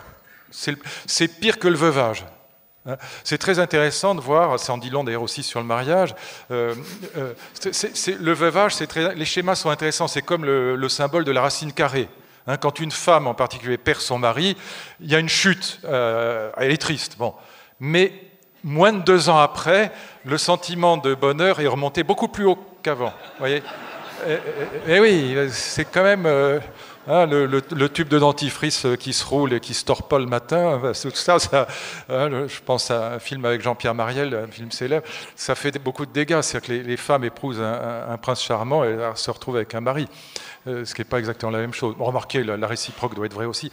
Voilà, donc le sentiment de mal-être au travail et la question du bien-être au travail devient exponentiellement importante. Et elle n'a rien à voir avec la réalité. La réalité, c'est encore une fois que malgré tout, mon père qui a commencé à travailler à 12 ans, c'était autrement plus dur, les conditions de travail, qu'aujourd'hui, même dans une entreprise difficile. Mais le sentiment, encore une fois, de risque de perte d'emploi et d'être stressé, de ne pas avoir le temps, d'avoir une rentabilité en permanence à rendre à l'entreprise, tout ça est devenu extrêmement fort depuis les années 90. Donc la question du bien-être au travail, je le dis à tous les chefs d'entreprise, peu importe que le ressenti soit différent de la réalité historique depuis 1900, disons, mais en tout cas, ça devient un sujet absolument crucial. Et donc on va avoir la médecine du travail, voilà, ça c'est une médecine dont vous pouvez être absolument certain qu'elle ne sera pas robotisée, elle ne sera pas remplacée par l'intelligence artificielle. Il n'y a aucun danger. De même que pour les experts comptables, par exemple, qui sont aussi des médecins des entreprises, toute la partie calcul, il ne restera rien dans 10 ans, mais en revanche, la partie conseil va augmenter considérablement. D'ailleurs, c'est pour ça que beaucoup de chefs d'entreprise font appel à ce que je considère comme une guignolade parfaite. Je pense aux coachs et à toute cette psychologie positive, toute cette sorte de choses qui sont uniquement liées au stress psychologique, mais qui sont en vérité en soi, à mes yeux, totalement ridicules. Mais ce serait un autre débat. Roland Nicolini, vous avez une question à G2R, la protection sociale. Enfin, je voudrais avant tout vous remercier de votre intervention qui a soulevé tout un tas de sujets, alors des sujets extrêmement passionnants, mais des sujets aussi relativement anxiogènes. Il faudrait quelques heures derrière pour en débattre, en discuter, mais quand vous avez abordé le sujet de la population, c'est-à-dire les investissements de Google qui investit massivement dans la médecine aujourd'hui, l'objectif, au-delà de l'objectif financier, bien évidemment business qu'il y a derrière, c'est aussi de prolonger l'espérance de vie de la population. C'est Laurent Alexandre qui a dit à un moment donné, c'est la mort de la mort. Donc, est-ce que ça représente un véritable intérêt que de vouloir maintenir en vie les gens coûte que coûte, quand on se rend compte qu'aujourd'hui, notre société est incapable aujourd'hui de faire face au vieillissement de cette population qui, quand on regarde l'espérance de vie qui continue de croître, mais que par contre l'espérance de vie en bonne santé commence à décroître relativement récemment, on peut se poser la question de pourquoi la société, le monde, investit sur l'allongement de la vie de l'homme, de l'être humain, et ne s'occupe pas aujourd'hui des effets collatéraux que tout ceci peut engendrer. Alors, d'abord, Laurent Alexandre est un de mes meilleurs amis, j'ai le plus grand respect pour lui, je trouve son livre « La mort de la mort » formidable, et aussi lisez son autre livre qui s'appelle « La défaite du cancer », qui est un livre formidable sur l'histoire de la lutte contre le cancer, c'est magnifique. Donc je l'aime beaucoup, même si on peut être en désaccord avec lui sur tel ou tel point, mais c'est quand même quelqu'un de formidablement intelligent, très grand chef d'entreprise, très grand chirurgien, très grand prof de médecine, bon, vraiment beaucoup de qualités. Cela pour lui rendre hommage, puisqu'il n'est pas là et que moi je lui dois beaucoup. Maintenant, 2 choses simplement. Personne n'a envie de vieillir. La preuve, quelle est la femme dans la salle et maintenant l'homme qui n'a pas un jour mis une petite crème pour effacer les rides et voire plus, sans aller jusqu'au Bogdanov. Mais car ils ne sont pas malades, contrairement à ce que les gens disent, c'est du botox simplement. Encore une fois, c'est mes meilleurs amis, ça fait 20 ans qu'ils passent les vacances en partie chez moi, et donc je peux vous garantir qu'ils ne sont pas malades. C'est juste l'angoisse de vieillir. Personne n'a envie de vieillir. Et je vais vous dire, non seulement personne n'a envie de vieillir, mais même en étant vieux, presque personne n'a envie de mourir. Et donc, le marché est immense. C'est pour ça que Google s'investit dedans, mais aussi parce que le projet philosophique de fabriquer une humanité jeune et vieille à la fois n'est pas un projet idiot. Et donc, lorsqu'on dit « mais on ne tient pas compte des problèmes collatéraux, démographiques », mais ils sont réels, bien sûr, personne ne songe à le nier, en tout cas pas moi. Mais le problème, c'est ma deuxième remarque, c'est que c'est toujours pour les autres qu'on voudrait qu'ils disparaissent au plus vite, mais pour soi. Quand le médecin vous annonce le cancer du pancréas, vous n'avez qu'une envie, c'est de survivre.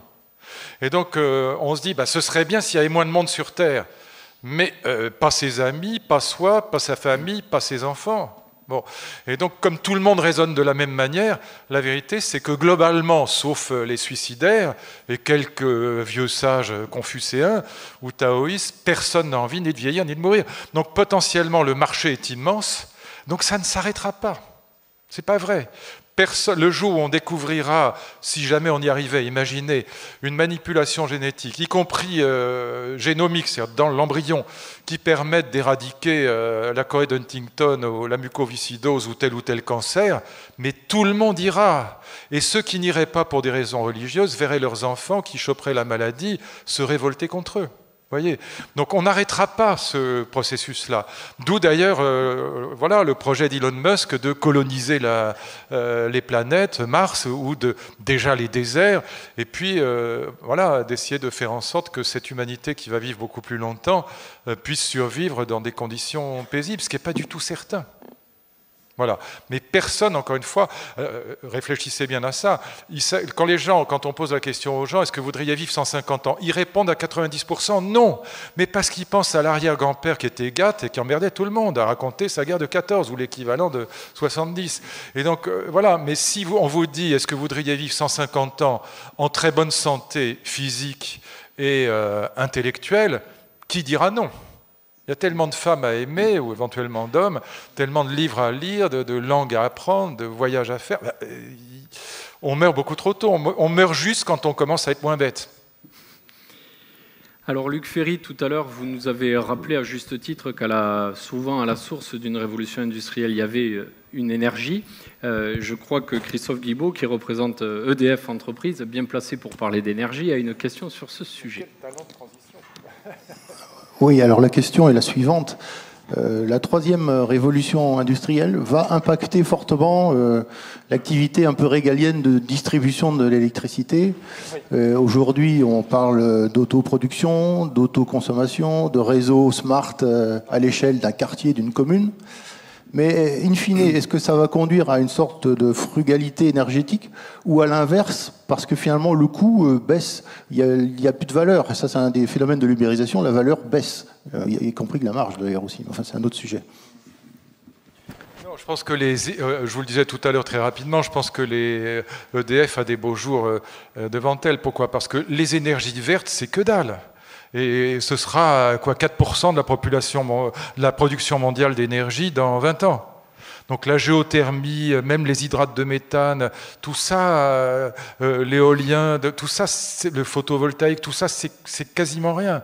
Et donc, même s'il y a une ouverture de la compétition pour les services publics ou pour les entreprises qui sont protégées par des règlements, comme les notaires, tout ça, de toute façon, ne résoudra pas le problème de l'énergie que produisent les centrales, qu'elles soient d'ailleurs au charbon ou qu'elles soient atomiques, les atomiques étant beaucoup moins polluantes que les centrales au charbon. Et la décision qui est prise aujourd'hui par Nicolas Hulot d'interdire la recherche sur les gaz de schiste est juste une absurdité sans nom. C'est juste l'application la plus stupide qui soit du principe de précaution, ce qui de la part de Hulot ne m'étonne absolument pas, parce que c'est un idéologue complet. Ce que je ne comprends pas, c'est pourquoi il est si populaire, parce que c'est une ânerie sans nom. Qu'on interdise encore aujourd'hui l'exploitation des gaz de schiste, je veux bien, parce que c'est peut-être pas au point, mais qu'on interdise la recherche, c'est absurde. À part les pays totalitaires, personne n'a jamais interdit la recherche. Si mon ami Allègre était là, il serait foudrage et il aurait raison. Il ne faut pas interdire la recherche, et surtout pas sur les gaz de schiste. Et donc, moi, je suis consterné de voir qu'on met au gouvernement des Khmers verts voilà, régulièrement. Je trouve ça abominable. Parce que la vraie écologie, c'est pas ça. La vraie écologie, c'est l'économie circulaire. Ce qui est un boulevard devant nous, c'est le recyclage. Ça, c'est la vraie solution. On peut quasiment tout recycler. Là, on a un boulevard, on a des marges de progression absolument formidables. D'ailleurs, vous avez un très bel article, je crois, dans Le Point, dans l'Express cette semaine, sur une très belle entreprise de recyclage des déchets. D'ailleurs, dans ces entreprises, on ne parle plus de déchets. Il n'y a pas plus qu'on parle de nuisibles dans la biodiversité. Il n'y a pas de nuisibles. Tous les animaux, même les insectes, même les guêpes sont utiles. Bon. Et donc, voilà, de la même manière, il n'y a pas de déchets. Il y a un livre, il y a toute une série de livres sur l'écologie circulaire ou l'économie circulaire, c'est la même chose, et dont les slogans sont très intéressants. La nature n'a pas de poubelle. Ça, c'est un slogan intelligent.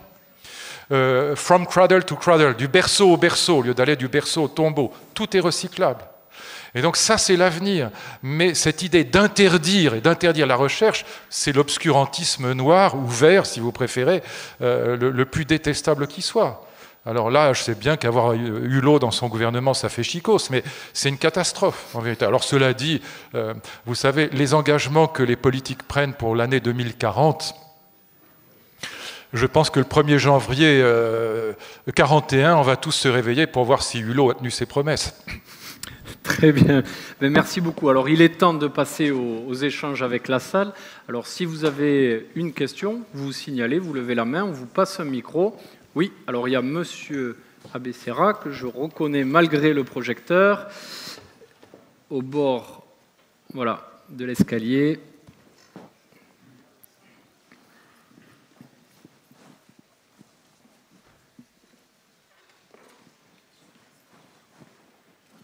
On vous écoute. Bonsoir, Monsieur Ferry. Vous avez été ministre de l'Éducation. Que pensez-vous de l'enseignement des matières scientifiques en terminale aujourd'hui dans les lycées, par rapport à tout dans le contexte de tout ce que vous avez dit?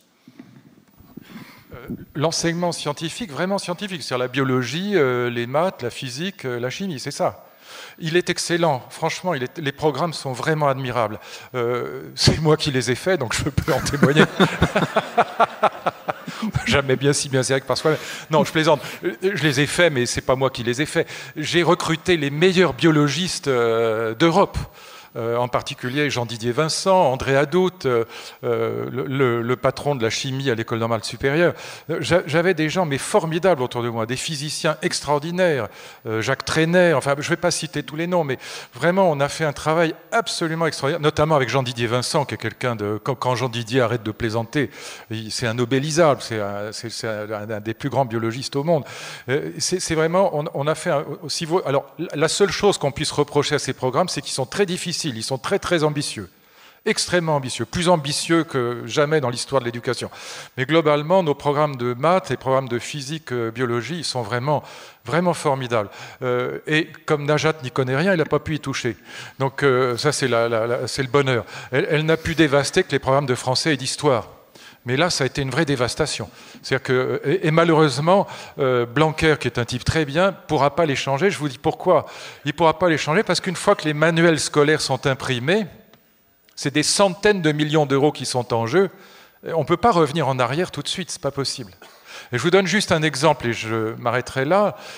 Dans la première version du programme d'histoire de 4e, que j'ai reçu sur mon bureau, comme j'ai dirigé le Conseil national des programmes il y a très longtemps, je connais bien les programmes et je regarde ça.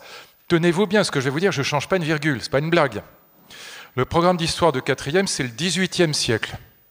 Le XVIIIe siècle, vous le savez, c'est le siècle des Lumières. C'est la révolution scientifique de Newton, c'est les encyclopédistes, Voltaire et Diderot, c'est la Révolution française, les droits de l'homme, la naissance de l'idée républicaine, de la démocratie. Bon, c'est vraiment le siècle le plus beau qui soit peut-être dans l'histoire de l'humanité.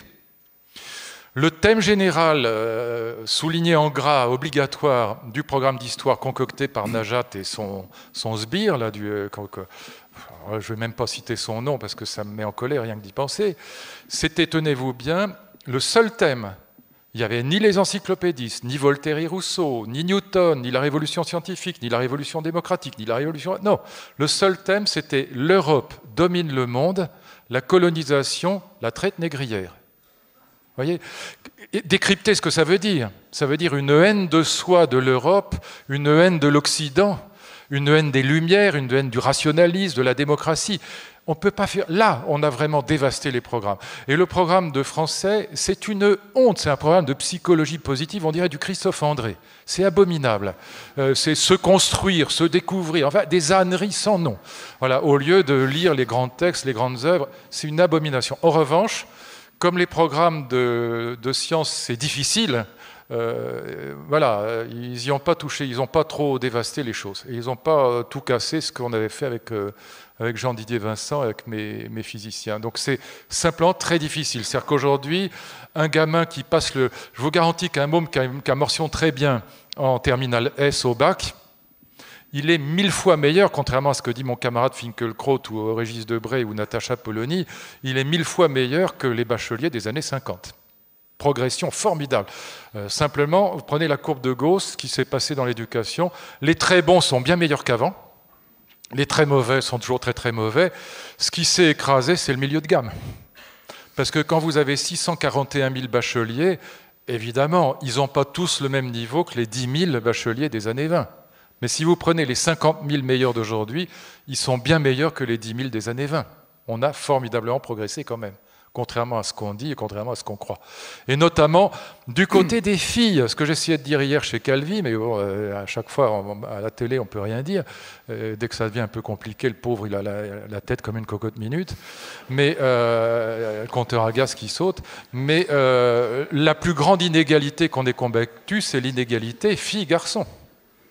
Le bac est créé en 1808. Je m'arrête là, je parle trop, mais c'est vraiment intéressant. Les faits sont intéressants. C'est pas moi. Mais en 1808, on crée le bac. La première fille à passer le bac, elle s'appelle Julie Daubier. C'est en 1861. Il faudra plus de 50 ans pour qu'une fille ose passer le bac. Et c'est seulement en 1927 que filles et garçons auront le même enseignement de base. Et souvenez-vous, pour les vieux dans la salle qui ont mon âge, encore dans les années 60, quand je suis lycéen, les filles ont couture et cuisine, pendant que les garçons ont les travaux manuels. Ça en dit long sur... Et lorsque vous regardez... Moi, je viens de publier un livre sur l'histoire de l'école avec mon ancien directeur de cabinet, Alain Boissineau. Quand vous regardez même les plus avancés progressistes, Jules Ferry, discours de 1870, très célèbre, qui demande l'égalité ou la scolarisation des filles. Hein, les seuls arguments qu'il donne, et déjà Condorcet, c'est les mêmes, les seuls arguments qu'il donne, c'est que c'est très important que les filles apprennent à lire et à écrire. Pourquoi ? Parce que sinon, les maris vont s'ennuyer. Et qu'en plus, elles élèvent les petits garçons. Voilà, c'est toujours par rapport aux autres. Et ça, cette inégalité-là, on l'a vraiment combattue. Et c'est aujourd'hui assez clair que les filles sont quand même, au niveau du secondaire et de l'école, bien meilleures, bien supérieures aux garçons. Elles ont des résultats bien meilleurs. Ça, c'est un vrai progrès. Très bien. Est-ce qu'il y a une autre question ? Oui. Hop, ici. Pardon, je parle trop longtemps, mais je me venge de chez Calvi hier. Ah oui. C'est la séance de rattrapage. Vous disiez tout à l'heure que les métiers répétitifs allaient disparaître parce que, évidemment, la machine, l'intelligence artificielle... Excuse-moi, oui, enchanté. Vous disiez donc que les métiers répétitifs vont disparaître. La majorité des métiers sont des métiers manuels. Tout le monde n'a pas la chance ou les capacités de pouvoir faire des études. Que va-t-on faire de tous ces gens-là, de cette majorité qui donc va être remplacée par des machines? Je ne parle même pas de ceux qui auront fait des études moyennes et qui vont être remplacés par l'intelligence artificielle. Ce qui est intéressant, c'est qu'on n'aura pas forcément besoin de Bac plus 25 pour les remplacer. Comme je vous le disais tout à l'heure, les métiers humains, qui ne sont pas forcément des métiers de Bac plus 25, je vous disais qu'on aura plus besoin d'infirmières que de cancérologues ou que de chirurgiens. Et donc, c'est ça la bonne nouvelle, si je puis dire. C'est que tout ce qui est relations humaines et services sera plus important, à la limite, qu'une formation de Bac plus 25. Alors, on aura aussi besoin de data scientists, de très bons informaticiens. Les mathématiques vont redevenir une discipline extrêmement importante et pas simplement destinée à sélectionner les meilleurs en terminale S. Bien sûr qu'on aura besoin de mathématiciens, de data scientists, d'informaticiens, de spécialistes du big data, etc. Mais on aura aussi énormément besoin d'infirmières, de généralistes, d'aides-soignants, voilà, de sages-femmes ou de sages-hommes, je ne sais pas comment on dit, mais on les appelle, je crois, encore des sages-femmes, d'ailleurs, les malheureux.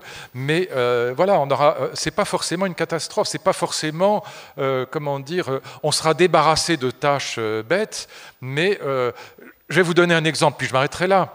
Quand ma secrétaire, quand je suis arrivé au ministère, la première tâche que je lui ai demandé de faire, enfin j'avais plusieurs secrétaires, mais l'une qui travaille avec moi aujourd'hui et qui est géniale, qui est formidablement intelligente, elle a toutes les qualités du monde, et je l'adore, je l'aime vraiment, et je l'ai gardée pour travailler avec moi aujourd'hui, mais je lui ai demandé de faire mon répertoire. Ça lui a pris 12 jours. Le répertoire, les noms, les numéros de téléphone, les adresses, etc., de compiler tous les répertoires que j'avais depuis 30 ans. Bon. Et donc ça lui a pris 12 jours à la main. Aujourd'hui, ça lui prendrait quoi ? Un dixième de seconde. Une fois que le truc est scannérisé, le rangement, le triage, tout ça est fait en un dixième de seconde. Est-ce que je vais virer ma secrétaire pour autant ? Évidemment pas. La seule chose que je vais faire, c'est que je vais lui demander de remplir des tâches beaucoup plus intéressantes, mais qui supposeront une formation plus élevée. Plus d'intelligence, un travail plus intelligent. La question, c'est toutes ces personnes qui ne peuvent pas aller à ce niveau plus élevé. Mais tout le monde peut aller à ce niveau. Croyez pas que mais c'est pas vrai. L'intelligence, comme disait Descartes, le bon sens est du monde la chose la mieux partagée. Contrairement à ce qu'on croit, les intellectuels sont beaucoup plus cons que le plombier ou que le jardinier. Voilà, vous n'avez qu'à les regarder ce qu'ils ont défendu pendant tout le XXe siècle et encore, vous les voyez, ils votent encore pour Mélenchon ou pour Besancenot. Bon, ce qui n'est quand même pas un signe de QI très élevé. Et donc, il faut dire, voilà, et les meilleurs. Bon, voilà. Et donc, c'est pas vrai. Presque tout le monde, sauf quand on a la moitié du cerveau bouffé, presque tout le monde est intelligent. Voilà.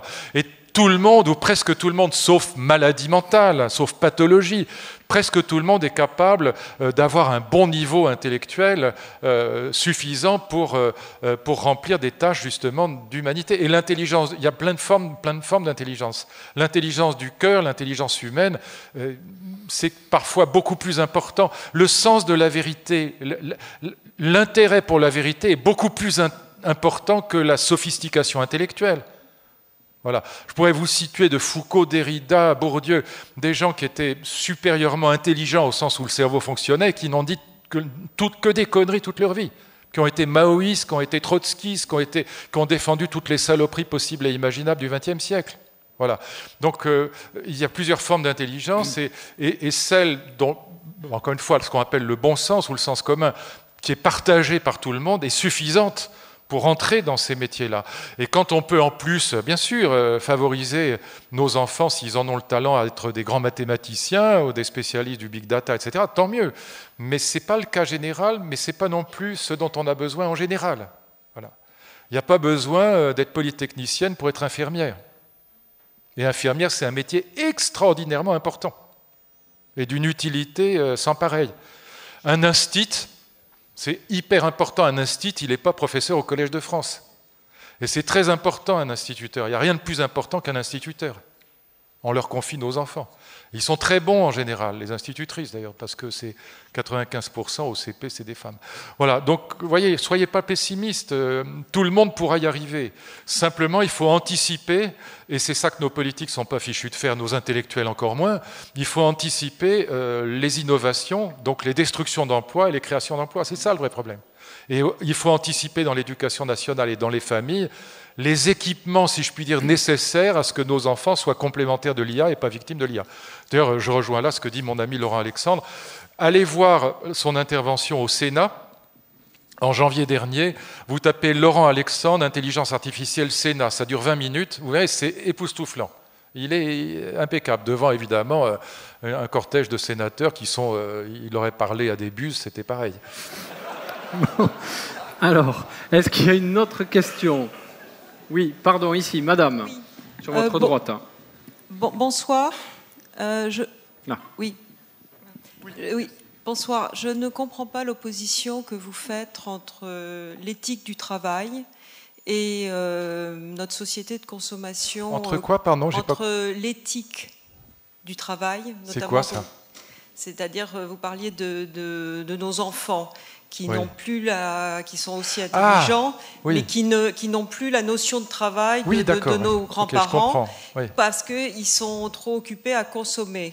Bon, moi j'ai été élevée aux États-Unis, dans la notion qu'il fallait travailler dur pour pouvoir après être un bon consommateur. Donc il y a la corrélation entre les deux et vous faites une opposition entre les deux. Oui, l'opposition est pour moi radicale pour une raison que j'ai indiquée tout à l'heure, peut-être un peu vite. C'est-à-dire, si vous voyez le niveau des high schools américaines, moi j'ai enseigné beaucoup aux États-Unis, c'est une catastrophe absolue. À part les grandes universités de la Ivy League qui sont hyper sélectives, l'high school moyenne américaine, disons le lycée moyen américain, c'est un vrai désastre. Ils écrivent à deux mains. Et donc, non, c'est horrible. Et donc, ne croyez pas que l'idée qu'il faut travailler pour consommer et renforcer la valeur travail aux États-Unis, c'est pas vrai. Pourquoi ça... La consommation, réfléchissez juste à ça. Je vous donne juste le fil conducteur. Après, on n'est pas forcément d'accord, mais je vous donne l'idée. Après, vous en ferez ce que vous voulez. La consommation a exactement la même structure que l'addiction. Qu'est-ce que c'est qu'un drogué ? Un drogué, c'est quelqu'un qui, passé un certain seuil d'addiction, éprouve le besoin impératif d'augmenter les doses et de rapprocher les prises. Sinon, il ne sent plus rien. Ça conduit à la mort. C'est la définition du client idéal d'un supermarché. Le client idéal d'un supermarché ou d'une entreprise d'une manière générale, ce serait quelqu'un qui irait acheter toujours plus et toujours plus souvent. C'est donc ce que souhaite n'importe quel chef d'entreprise normal. Et ce que je dis simplement, c'est que pour rentrer dans l'addiction, si vous réfléchissez à ce que c'est que la psychologie de l'addiction, très important, il faut déconstruire les valeurs traditionnelles. Plus vous avez des valeurs traditionnelles, moins vous consommez. Il fallait donc que les valeurs traditionnelles fussent déconstruites, et c'est toute l'histoire du XXe siècle, occidentale, pour que nos enfants soient livrés à la consommation. Et quand le patron de TF1 avait dit la vérité, ça a fait scandale, qu'en vérité son vrai métier c'était de fournir aux entreprises des temps de location de cerveau vide, ça a fait scandale, mais il avait dit la pure vérité. Grâce à la publicité, on déconstruit. Si vous voulez, c'est ça le chef d'entreprise ou l'homme de droite aujourd'hui. Moi, je pense à mon vieil ami Francis Maire, qui est typique, à la fois chef d'entreprise, homme de droite, très tradit. S'il était là, je lui dirais la même chose, on s'est engueulé là-dessus. Imaginez, il ferait un Molière, le talent de Molière pour raconter la scène. Imaginez le vieux chef d'entreprise un peu teigneux, qui pense que les politiques sont des gens foutres, qu'ils ont été incapables de réformer le pays, qu'on n'a pas touché à l'ISF, ni au Code du travail, ni à tout ce qu'on aurait dû faire depuis si longtemps, bon, et aux syndicats, etc. Bon. Et donc ce vieux chef d'entreprise, imaginez la scène, encore une fois, il faudrait un Molière pour la mettre en scène, cette scène. Imaginez qu'il reçoit une classe de CM1 ou une classe de CE2, des mômes de 8-9 ans, pour un anniversaire dans son bel appartement du 8e arrondissement à Paris.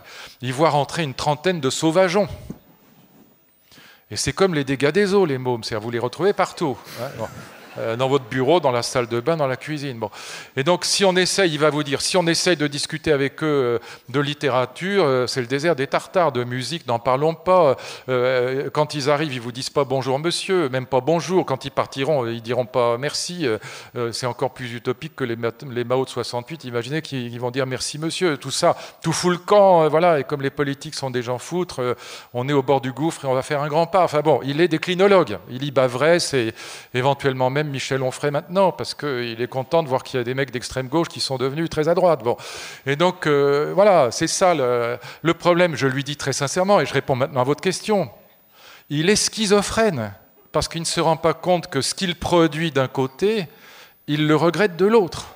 D'un côté, il produit l'enfant qui a perdu les valeurs traditionnelles, et de l'autre côté, il ne voit pas que c'est lui, avec la société de consommation, qui a fabriqué cette déconstruction des valeurs traditionnelles qui caractérise le XXe siècle. La preuve en est, je m'arrête là, mais elle est fascinante. Qui est fasciné aujourd'hui par l'art contemporain ? C'est pas le paysan, c'est pas l'ouvrier. À la FIAC, vous verrez pas un ouvrier ni un paysan, mais vous croiserez mon ami François Pinault ou Bernard Arnault ou Marc Ladré de la Charrière ou Carmignac. Donc des grands chefs d'entreprise fascinés par l'art contemporain, moi que je trouve à chier, pour dire franchement les choses, mais que le chef d'entreprise voit comme quelque chose de fascinant, parce que c'est la seule forme d'art qui met en scène son activité à lui. C'est-à-dire c'est un art parfaitement schumpeterien qui met en scène l'innovation et la rupture avec la tradition. Le chef d'entreprise, il dit quoi à ses troupes? Ayez confiance et ne vous encroûtez pas, ne vous endormez pas. Innovez, remuez-vous, innovez, innovez, innovez. L'innovation, elle est forcément destructrice, cher ami. Et toute l'histoire du XXe siècle, c'est l'histoire du capitalisme qui a déconstruit les valeurs traditionnelles. C'est pas les bohèmes, c'est pas ces malheureux 68 arts qui ont déconstruit les valeurs traditionnelles. C'est les grands capitaines d'industrie, et c'est pourquoi ils sont passionnés d'art contemporain. Les bohèmes sont les cocus de l'histoire. Vous voyez, et la clé du XXe siècle, mes amis, si vous voulez comprendre ce qui s'est passé, c'est la réconciliation du bourgeois et du bohème dans la figure du bobo, c'est-à-dire dans la figure de l'innovation. L'artiste maudit néo-68 art à cheveux longs, à barbe, en vérité qui est un révolutionnaire en pantoufles, est ravi que ce soit le chef d'entreprise qui achève ses œuvres. L'artiste est de gauche, mais l'acheteur est de droite. C'est la clé du XXe siècle. Et donc il fallait que les valeurs traditionnelles fussent déconstruites pour que nos enfants soient livrés à la consommation, à l'addiction consommatrice, et ça détruit la capacité de travail. C'est le problème numéro 1 de l'éducation. Et chez les bourgeois, eh bien, on donne aux enfants le plus possible une éducation traditionnelle. On revient à l'éducation traditionnelle. Mais on a beaucoup de mal, parce que l'éducation, c'est quoi? C'est l'amour, la loi et les grandes œuvres, les grands savoirs. On transmet l'amour, mais la loi et les œuvres, vous pouvez toujours courir. Le capitalisme les a dévorés. Je suis un libéral, je suis plutôt un homme de droite, un républicain de droite, mais il ne faut pas être aveugle sur ce que nous faisons nous-mêmes. C'est notre problème à nous. C'est même pas la gauche qui a détruit les valeurs traditionnelles, c'est le capitalisme moderne qui est schumpeterien. Schumpeter est génial, il l'avait parfaitement compris, il avait compris que c'était ce qu'il appelait la destruction créatrice. Seule petite divergence sémantique avec lui, moi je parle d'innovation destructrice. C'est pas la destruction qui crée, c'est l'innovation qui détruit. Et elle détruit d'abord les valeurs traditionnelles. C'est l'innovation qui détruit. L'autre jour, j'ai laissé tomber mon iPhone 5 dans l'évier. Enfin, je dis l'évier pour être poli. Mais oui.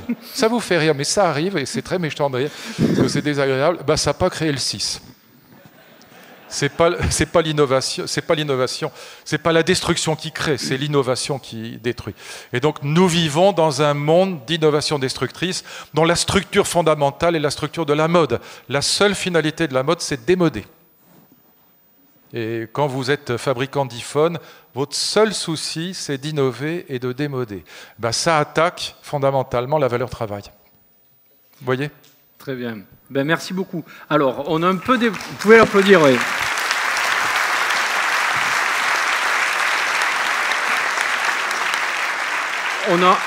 On a un peu débordé sur le timing parce que c'était tellement passionnant que les questions et les réponses se sont allongées. Alors peut-être un mot pour conclure, Pierre-Marie Anquier, puis après je vous proposerai, Luc Ferry reste avec nous au cocktail, donc vous pourrez aller échanger un peu plus longuement.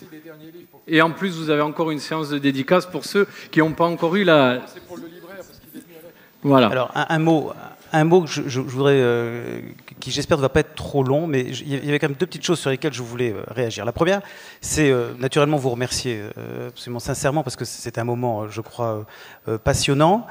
Vous remercier aussi à titre un petit peu personnel, et là je vais me permettre de vous taquiner un petit peu, parce que j'ai essayé d'avoir des propos, si ce n'est optimistes, mais qui au moins soient empreints de confiance, et j'ai quand même le sentiment que vos propos, et notamment les perspectives de l'intelligence artificielle, ont laisser planer une espèce de chape de plomb, ou en tout cas quant à l'incertitude que ça crée.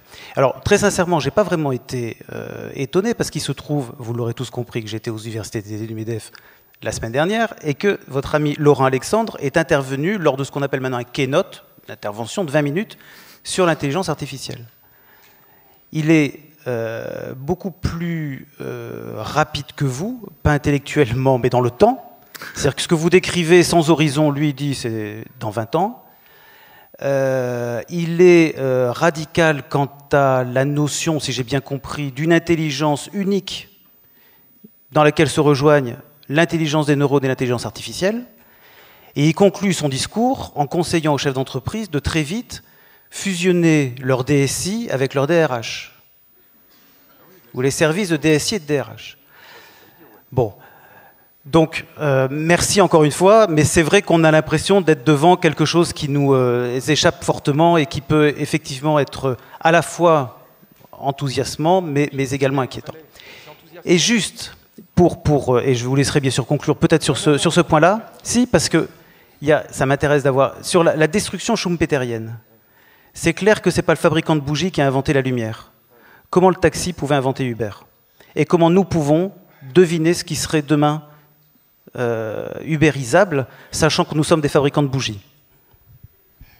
Je vais vous dire, peut-être l'idée à laquelle je tiens le plus, j'ai déjà beaucoup trop parlé, mais tant pis pour vous, mais ce sera bref. L'optimisme et le pessimisme, c'est deux conneries majeures. Laissons ça de côté, c'est pas le sujet, il faut être lucide simplement, mais il y a une catégorie qui est ni celle du pessimisme. Je suis invité tout le temps, le printemps de l'optimisme, enfin, c'est la connerie. Bon. C'est idiot, ça n'a aucun sens. Bon. L'optimisme et le pessimisme, c'est deux absurdités. Le vrai concept intelligent, et je vous le donne gratuitement, c'est le tragique. Qu'est-ce que c'est que le tragique? Ça, c'est vraiment intelligent. Et c'est la catégorie qui permet de penser vraiment ce qu'on vit aujourd'hui. Et c'est ni triste, ni gai, ni pessimiste, ni optimiste. Qu'est-ce que c'est que le tragique? Tiens, écoutez-moi, faites-moi plaisir, quand vous rentrerez chez vous, achetez l'Antigone de Sophocle. Ça fait 40 pages. Si vous ne l'avez pas lu, ça ne vous tuera pas et c'est absolument génial. Qu'est-ce qui est l'essence même du tragique? Et c'est exactement ce qu'on vit. C'est la catégorie la plus intelligente qui soit. L'essence du tragique, c'est qu'on n'a pas affaire à des conflits qui opposent des bons et des méchants, mais des conflits qui opposent des légitimités équivalentes, des bons et des bons. Encore une fois, Airbnb a raison, les hôteliers ont raison, Uber a raison et les taxis ont un peu raison. Pas entièrement, mais en tout cas un peu raison, parce que malgré tout, on leur a laissé acheter des patentes qui sont montées jusqu'à 400 000 € à Saint-Tropez, 240 000 à Paris, et elles ont chuté à cause de Uber, donc je comprends qu'ils soient fâchés. Mais globalement, que raconte la tragédie grecque, la tragédie Antigone? Très vite, ce sera très bref. Créon est le roi de Thèbes. C'est un type très bien. Il a un neveu qui s'appelle Polynice, qui a trahi la cité, pour des raisons que je laisse de côté. Et il y a une loi dans la cité, il est le roi de Thèbes, il doit la faire appliquer, il y a une loi qui dit « on n'enterre pas les traîtres, on les jette aux chiens et aux oiseaux en dehors des remparts ». Et il fait comme il doit faire, il est le roi et malgré le fait que c'est son neveu, il obéit, il fait respecter la loi. Et c'est un type bien, ça l'embête de faire ça, mais il respecte sa loi. Et puis de l'autre côté, vous avez Antigone qui oppose à Créon, qui est donc la sœur de Polynice, donc la nièce de Créon, et elle oppose à Créon une autre loi, la loi de la famille, la loi du cœur et la loi des dieux. Et elle dit, je me fous que Polynice, mon frère, ait trahi la cité, je suis sa sœur, je dois le faire enterrer. Et même s'il y a un arrêt de mort pour ceux qui vont enterrer les traîtres, elle va enterrer son frère, Polynice, et elle est condamnée à mort par son propre oncle, par Créon. Vous voyez, le conflit, on a affaire à un conflit entre des gens bien. Pas comme dans la tragédie moderne, qui est débile, entre des bons et des méchants, des salauds, et on tire les larmes de la ménagère de plus de 50 ans. Non, on a affaire à deux légitimités, deux légalités, deux discours, deux valeurs équivalentes. Et c'est exactement ce qu'on vit aujourd'hui. C'est pour ça que le pessimisme et l'optimisme sont des catégories qui n'ont rien à voir avec la réalité. Si j'étais ukrainien de l'Est, je connais très bien l'Ukraine, je vous garantis que je serais à fond pro-Poutine. Si j'étais né à Kiev et que j'étais plus ou moins polonais, je serais pour l'intégration dans l'OTAN et je haïrais Poutine. Si j'étais palestinien et que j'avais 15 ans, je serais antisémite quasiment à coup sûr. Et si j'étais israélien et que j'avais 15 ans, probablement je détesterais une bonne partie des Arabes. C'est très difficile de sortir de sa position initiale. Et le tragique, c'est ça, c'est ce qu'on vit aujourd'hui, c'est des oppositions, encore une fois, entre des légitimités équivalentes. Du coup, les conflits tragiques sont beaucoup plus difficiles à réguler, à régler, parce qu'il faut trouver des compromis intelligents, que les conflits où on a affaire à des bons et des méchants. Donc ne soyez ni optimiste ni pessimiste, soyez lucide, et Schumpeter l'avait très bien compris, sur ce qui vous attend, c'est le fait que vous pouvez, même si vous avez raison d'avoir confiance, et moi je trouve qu'on vit dans un monde formidable, et je déteste la Troisième République, que mes amis que j'ai cités tout à l'heure idéalisent. J'ai quitté l'école en troisième, je déteste les blouses grises et les plumes sergent-major, je déteste la Troisième République, c'est une horreur, la Troisième République. D'ailleurs un monde où les femmes femmes n'avaient pas le droit de vote, je ne peux pas y vivre. Il n'y a pas d'homme intelligent sans femme intelligente derrière. Mais enfin, peu importe. En tout cas, j'adore le monde dans lequel on vit. J'aimerais pas vivre dans une autre époque, même s'il y a des aspects absolument détestables. Mais je trouve que l'Europe est un continent génial, mais il est fondamentalement tragique. Nous allons vivre des révolutions qui vont mettre des gens brutalement au chômage. On va vivre des évolutions qui seront extraordinairement difficiles pour nos enfants, mais néanmoins, c'est un monde exaltant et c'est un monde dans lequel on a plein de défis exaltants à relever. Donc, ce n'est pas une question de pessimisme ou d'optimisme, c'est une question de confiance en soi, de confiance dans les capacités qu'a l'humanité à relever des défis qui sont à proprement parler au sens grec tragiques. C'est ça qu'on va vivre et je trouve que c'est plutôt une époque formidable de ce point de vue-là.